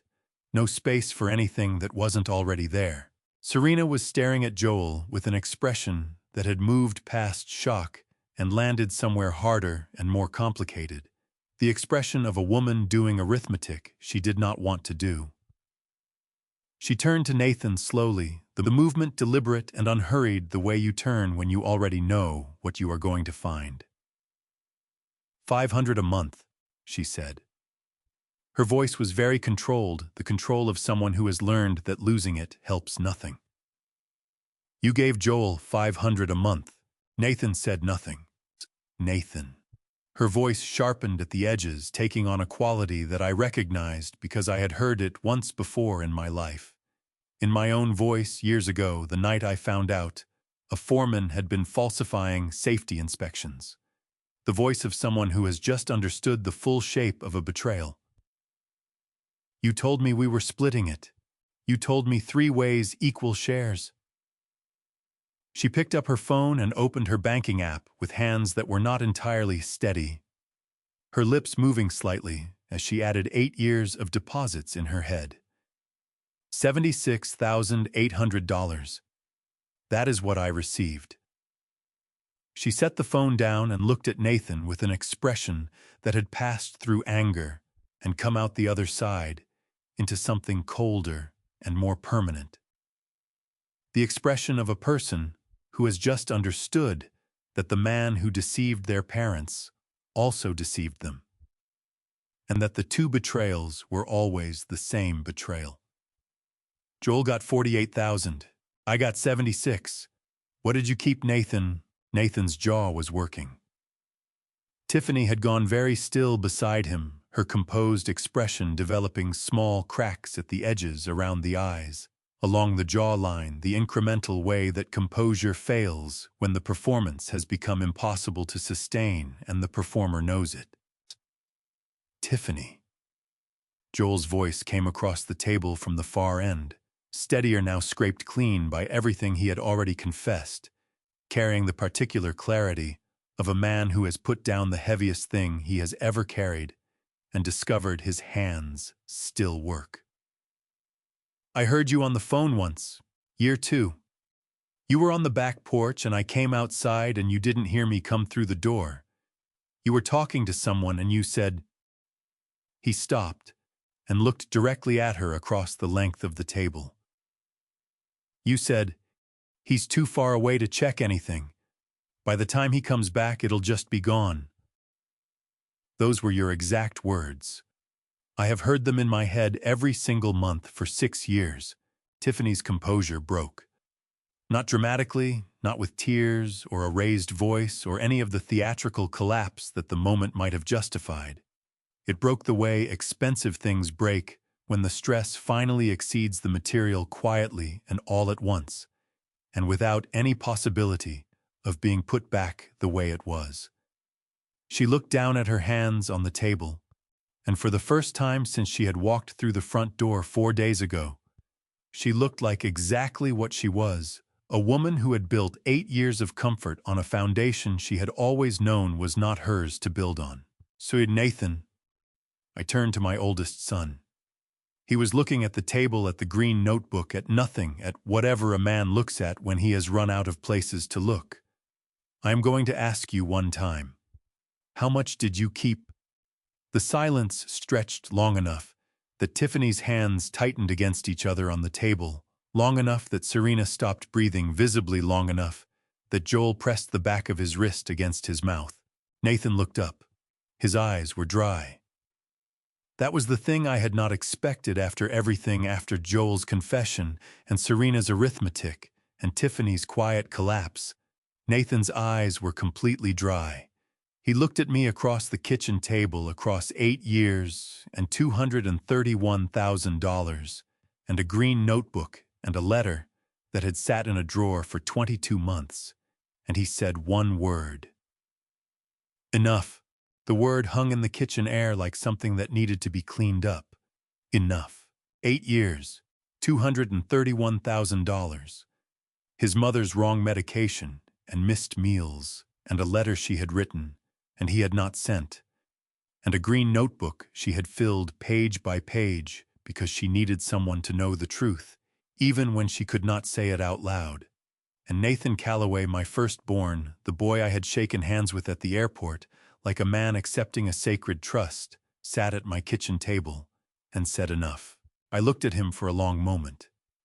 I looked at the face I had watched change from infant to boy to man, the face I had been proud of at his Little League games and his high school graduation and his wedding, the face I had carried in my memory through 8 Qatar winters because it was the face of my son, and I had believed with everything I had that it was a face I could trust. I tried to find in it something that explained how we had arrived at this kitchen table with this evidence between us. I did not find it. Some things do not have explanations that satisfy. They just have facts. "Nathan," I said, "I want to know 2 things. First, the money you kept. Where did it go?" He pressed his lips together. Tiffany made a small movement beside him, almost imperceptible, a shifting of weight, and I watched Nathan register it and stiffen slightly. And in that tiny sequence of motion, I understood the architecture of what had happened in this house more clearly than anything else that had been said tonight. She had been the architect. He had been the builder. Both of them had lived in the structure. "Mortgage," Nathan said. "Our mortgage, and Tiffany's car, and—" He stopped. "And," I said. "Renovations," Tiffany said. Her voice was flat and stripped of everything, the careful warmth, the composed neutrality, all of it gone. What was left was the transaction. The kitchen in our house, the deck, Nathan's truck, 2 vacations. She said the last 2 words without flinching, which told me more about her than anything else she had done in 4 days. We told ourselves we would pay it back. Serena made a sound beside me that was not a word. She pressed her hand hard over her mouth and looked at the ceiling and breathed through her nose with the effortful control of someone trying desperately not to say the thing burning at the back of their throat. Her eyes were bright and wet and furious. Second question, I said. I put both hands flat on the table and leaned forward slightly, not to intimidate. I was past theater, but because I needed to say this directly, and I needed him to receive it directly. The power of attorney, March 2022. My wife had been without her correct medication for 11 days. She was on a high-dose regimen that Dr. Harris prescribed, and you had substituted a cheaper alternative without his knowledge, which meant her body was managing on something inadequate, while you sat her down and guided her hand to a document that gave you legal control of everything she had. I held his gaze. Was she in a state to make that decision freely, Nathan? Was she? Nathan's throat moved. She understood what she was signing. That is not what I asked you. The silence that followed was the longest of the evening. Joel had his elbows on the table with his face buried in both hands, his shoulders curved inward like a man trying to make himself smaller than he was. Serena was looking at Nathan with the particular devastation of someone watching a person they grew up with become a stranger in real time, not all at once, but in increments, each answer stripping another layer until what remained was unrecognizable. Tiffany was looking at her own hands on the table, her gold bracelet catching the kitchen light. Nathan said nothing, which was itself the answer. I straightened up. I reached into my jacket pocket and set a business card on the table between us. Rebecca Hollins, elder law attorney, Clover Hill. I had called her from the diner parking lot after leaving Nurse Diane explain the situation in broad strokes, and she had listened without interrupting and then said, "Bring them in tomorrow morning, 8:30. I'll have the paperwork ready." Tomorrow morning at 8:30. I said, "The three of you will come with me to Rebecca Hollins's office on Cedar Street. You will sign a repayment agreement for every recoverable dollar structured on a payment schedule she determines based on your combined assets and income. The agreement will be notarized, which means under Tennessee law it carries the same enforceability as a court judgment." I looked at each of them in turn, making sure I had their eyes. If a single payment is missed, automatic collections proceedings begin. I will not need to lift a finger. The agreement does that for me. Nathan's jaw tightened. You do that to your own family. The anger that moved through me at that was so sharp and so total that for one full second I could not speak. I let it pass. I had spent 8 years learning to let things pass until the moment was right. "Nathan," I said quietly, "your mother bought her own medication with money she hid in a coffee can under the sink because you had taken everything else. She wrote me a letter asking for help, and you put it in a drawer and left it there for 2 years. She called me at 2 in the morning from a stranger's phone because she was scared, and you had taken hers." My voice stayed level, but each word had weight behind it. The accumulated weight of 96 months of night shifts and crooked fingers and instant noodles eaten alone in a 9x12 room. You did that to your own family. I am offering you a way to fix it. Tiffany turned to Nathan. Her voice was very quiet and very precise. "Sign it." He looked at her. Something passed between them. Not warmth, not love, but the cold, pragmatic communication of two people who had built something together and were now calculating the cost of watching it fall. Nathan turned back to the table. His face had gone somewhere I did not recognize, not the calculating mask he had worn for 4 days, not the composed son who had met me at the door with practiced warmth, but something stripped and raw underneath all of that. Something younger. something that had not yet learned to be what he had become. Then from the living room doorway came June's voice. She did not raise it. She did not need to. It came through the kitchen the way certain sounds carry not by volume but by weight, by the particular gravity of a person who has waited a long time to speak and has decided finally exactly what to say. Nathan. Just his name. One word. I want you to look at me. He turned. His mother was in her wheelchair in the doorway, her hands folded in her lap, her back straight in the way it had been straight all day. The straightness of a woman who had decided somewhere between the porch and the doctor's office and this kitchen table that she was done being diminished. Her eyes were on her son's face, and they did not waver. I kept a record, she said. Every month, for 8 years. I wrote down the date and the amount and what you told me the money was for, because I needed someone to know the truth even when I could not say it out loud. Her voice was clear and unhurried, and it filled every corner of that kitchen. I want you to understand something. Not your father, me. I knew Nathan. I didn't know everything, and there were months when I told myself I was wrong, that I was confused, that my own son could not be doing what I suspected he was doing. I told myself that because it was easier than the alternative. A pause. When she spoke again, her voice had gone quieter, but harder the way iron goes hard when the heat is exactly right. I was not wrong, and I kept writing it down anyway every month because I believed your father would come home. And I wanted him to know, I needed him to know that he had not failed us. She stopped. The kitchen held its breath. He did not fail us, June said. You did. Nathan's face broke, not dramatically, not with the clean collapse of something theatrical.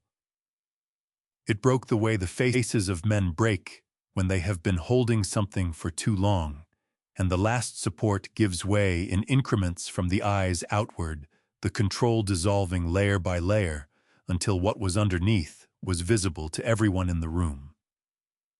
His fist came up and pressed hard against his mouth. The tears that came were silent and unmistakable, and I did not know and do not know now whether they were remorse or relief or simply the physical consequence of 8 years of a particular kind of tension finally releasing. Probably some of all three. It did not change what he had done. But I noted it the way you note weather, not because it changes your plans, but because it is real, and it is happening. I picked up the business card from the table and held it out to him. He looked at it for a long moment. His hand, when he raised it, was shaking badly, a fine tremor that ran from the wrist to the fingertips, the hand of a man whose body had finally registered what his face was only now admitting. He took the card. Serena pushed back her chair. She stood up and walked to the living room doorway and lowered herself to her knees in front of June's wheelchair. Not in a gesture, not in performance, but with the careful deliberateness of someone who needs to be at eye level with the person they have wronged. She took both of June's hands in hers, and the sound that came out of her was the most honest thing I had heard from any of my children in 4 days. It was grief, plain and unadorned. The grief of someone who had told herself a story about what she was doing and had just heard the story end. "Mom," she said, "I am so sorry." June looked at her daughter for a long moment. Her eyes were wet, but her face was not collapsed. It was the face of a woman deciding something. Then she said very quietly, "I know you are, baby. I know you are." Joel had not moved from his chair. His head was down and his shoulders were shaking with the rhythm of someone crying, as silently as they can manage the particular rhythm of a person who learned young that some feelings were safer hidden. I walked around the table and stood behind him and put my hand on the back of his neck the way I had done when he was 8 years old and the world had been too much for one day. He reached up with both hands and gripped my wrist and held on with everything he had. I let him hold on. I was not going anywhere. 3 months is not enough time to fix everything. I want to be honest about that, because the temptation when you reach the end of something hard is to round the edges to make the healing cleaner than it was to let the last chapter breathe easier than the ones before it. I am not going to do that. What I will tell you is what 3 months actually looked like, the real version, the one without rounded edges, and let you decide what it means. Rebecca Hollins met with all three of them the morning after. Her office was on the second floor of a building on Commerce Street. Small and precise, the kind of office that communicated competence without trying to impress anyone. She reviewed the documentation. I brought all of it, every receipt and record and note and printout, and she did not react visibly to any of it, which I respected. Then she sat Nathan, Serena, and Joel down and explained to them in the calm and specific language of someone who had done this many times before exactly what they had done and exactly what the legal consequences of not correcting it would be. Nathan signed first. His hand was steadier than it had been the night before, which told me he had made his peace with it, sometime in the hours between midnight and morning. Not because he was remorseful necessarily, but because Nathan had always been practical, and practicality in this case pointed in one direction. Serena signed without being asked twice. She had been at the house at 7 that morning before anyone else was up, sitting at the kitchen table with coffee when I came downstairs. She did not apologize again. She had already said what she needed to say to her mother, and she understood that repeating it would be for her own benefit rather than June's. She just sat there and drank her coffee, and when I sat down across from her, she said, "Tell me what to do and I'll do it." That was all. Joel signed last. His hand shook the whole time badly enough that Rebecca Hollins waited without comment for him to steady it. When he finished, he sat back in the chair and looked at the ceiling and let out a breath that seemed to have been held for approximately 8 years. The agreement was notarized on the spot. Rebecca kept the original. I kept a certified copy. She filed the relevant documentation with the county court that same afternoon, which meant it had the force of a judgment from that point forward.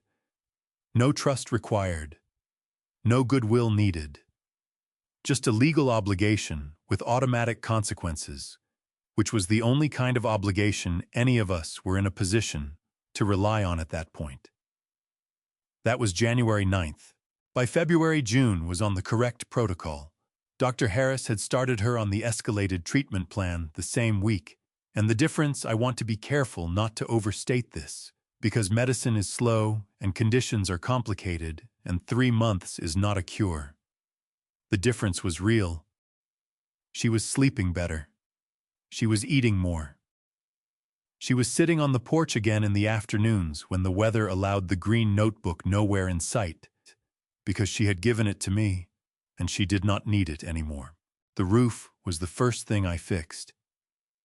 I borrowed a ladder from Agnes and spent 3 days up there in the February cold, pulling damaged shingles and laying new ones, sealing the flashing around the chimney that had been leaking since 2021 by the looks of it. My hands were not as fast as they used to be, and my knees complained about the angle, but I did not hire anyone. There are some things a man needs to do himself, and fixing the thing he sent $4,000 to fix and watched rot for 3 years while the money went elsewhere, that was one of them. Agnes watched from her kitchen window. She brought me coffee both mornings and set it on the porch railing without making a production of it, which was exactly the right thing to do. Joel came the 3rd weekend of February. He showed up Saturday morning with his truck and a bag from the hardware store and did not call ahead. I heard him pulling into the driveway and looked out the window and watched him sit in the truck for a moment, just sitting engine off, hands on the wheel, and then get out and come to the door. He painted the front porch railing that weekend, scraped it down to bare wood, first primed it 2 coats of paint.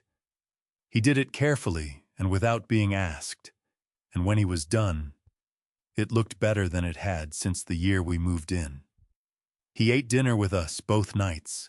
Quiet dinners, not the forced cheerfulness of the first night I had been home, but the real kind of quiet that happens between people who are in the process of figuring out how to be in the same room honestly. He did not talk much about what had happened. Once on Sunday evening, sitting on the newly painted porch in the cold, he said, "Dad, I don't expect you to forgive me fast." I told him I appreciated that. He nodded, and we sat there until June called us in for dinner, and that was the whole conversation, and it was enough for where we were. Nathan and Serena did not come to the house. The first payment under the agreement was made on time electronically on the 15th of February. I confirmed receipt and filed it. That was the entirety of our contact that month. Some things need distance before they can become anything else, and I was not interested in manufacturing closeness that none of us had earned yet. I got an email from Carlos in March. He had found a new position, better pay, closer to his family in Sonora, and he was leaving Qatar at the end of the month. The email was 3 sentences and a postscript. The postscript said, "I heard it worked out." Good. You owed yourself that. I sat at the kitchen table and read it twice, and then I wrote back, "It worked out because you paid attention. Thank you for that. Safe travels home." I meant every word. April came in warmer than March, the way Tennessee Aprils do, suddenly, almost overnight, the cold lifting and the yard turning green faster than seemed reasonable. I put the ladder back in Agnes's garage and started on the gutters, which were worse than the roof had been, and somewhere in the middle of the second day of that project, I looked down from the ladder and saw June on the porch. She had walked there herself. Not with the wheelchair, with the cane Dr. Harris had recommended, moving slowly but steadily, the way she moved now when she was having a good day, which was more often than it used to be. She settled into the rocker and pulled her cardigan around her and looked out at the yard with the expression of a woman who has decided to be present in her own life.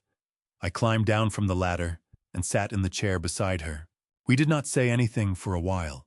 The yard was greening up the maple at the corner, throwing the first real shade of the season. Agnes's cat was asleep on her porch railing. A cardinal, the same one maybe that had been coming to June's feeder for 3 years, landed on the fence post at the end of the driveway and stayed there. "Do you regret it?" June asked. "Going." I thought about it for a long time. I thought about the 9x12 room and the instant noodles and the boot with electrical tape on the sole and the 48 hours straight during the pressure malfunction and the Christmas Eves and the crooked fingers on my right hand and the 96 receipts in Agnes's cookie tin and the letter June had written in March 2022 that had sat in a drawer for 22 months. I thought about this porch, this chair, this woman beside me. "I regret what was done with it," I said, "not the doing of it." June considered that. Then she said, "I kept every receipt." "I know," I said. "I counted them," she said. "Every month when a new one came, I added it to the tin, and I counted them. 96.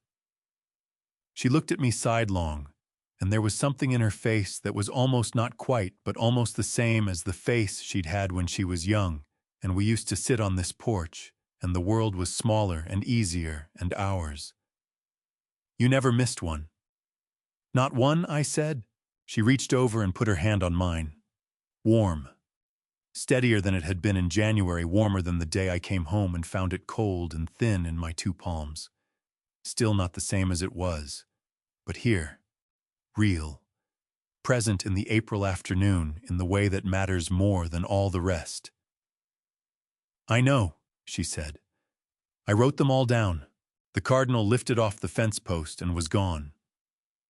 The maple threw its shadow across the yard. Somewhere inside the house, the clock on the kitchen wall ticked the way it always had, steadily, without drama, the way time moves when you have finally stopped fighting it. I turned my hand over and held hers. That was enough. That was everything. I have spent a long time thinking about what to call what happened to my family. Betrayal is the word most people reach for. But the more honest word is silence. The silence I kept every time June's voice went flat on the phone, and I told myself she was tired. The silence my children kept for 8 years while they divided what was never theirs. June refused to keep that silence. She picked up a green notebook and wrote the truth down every single month until her hand could barely hold the pen. That was not weakness. That was the most courageous thing I have ever witnessed. I am not a man who speaks about God often. But I will say this: once I believe something greater than circumstance kept June here long enough for me to come home. I am grateful for that every day I wake up. Here is what I want to say to anyone listening. Do not do what I did. Do not let love make you easy to deceive. Do not accept a text message as proof that the people you are sacrificing for are being cared for. Go home. Check. Ask the questions that feel too suspicious to ask, because the alternative is 8 years of night shifts funding someone else's truck and vacation while your wife buys her own medication out of a coffee can. Family revenge was never my intention. But when the truth stood in the light, every receipt, every notebook page, I understood that justice is not revenge. It is simply the truth, no longer hidden. These grandpastories do not end like movies. They end with paperwork and repayment schedules, and a son whose hand shook when he signed his name. That is the revenge story I lived, and I would trade every dollar to have those 8 years back. If this story moved, you leave a comment. Tell me what you would have done differently. Share it with someone who needs to hear it. And if you believe the truth always finds its way home, subscribe. The next story is already waiting. Thank you for staying until the very end. These stories contain fictional elements crafted for reflection and meaningful lessons.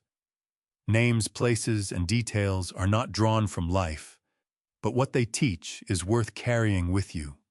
If this style of storytelling is not what you are looking for, it is perfectly fine to find content that serves you better.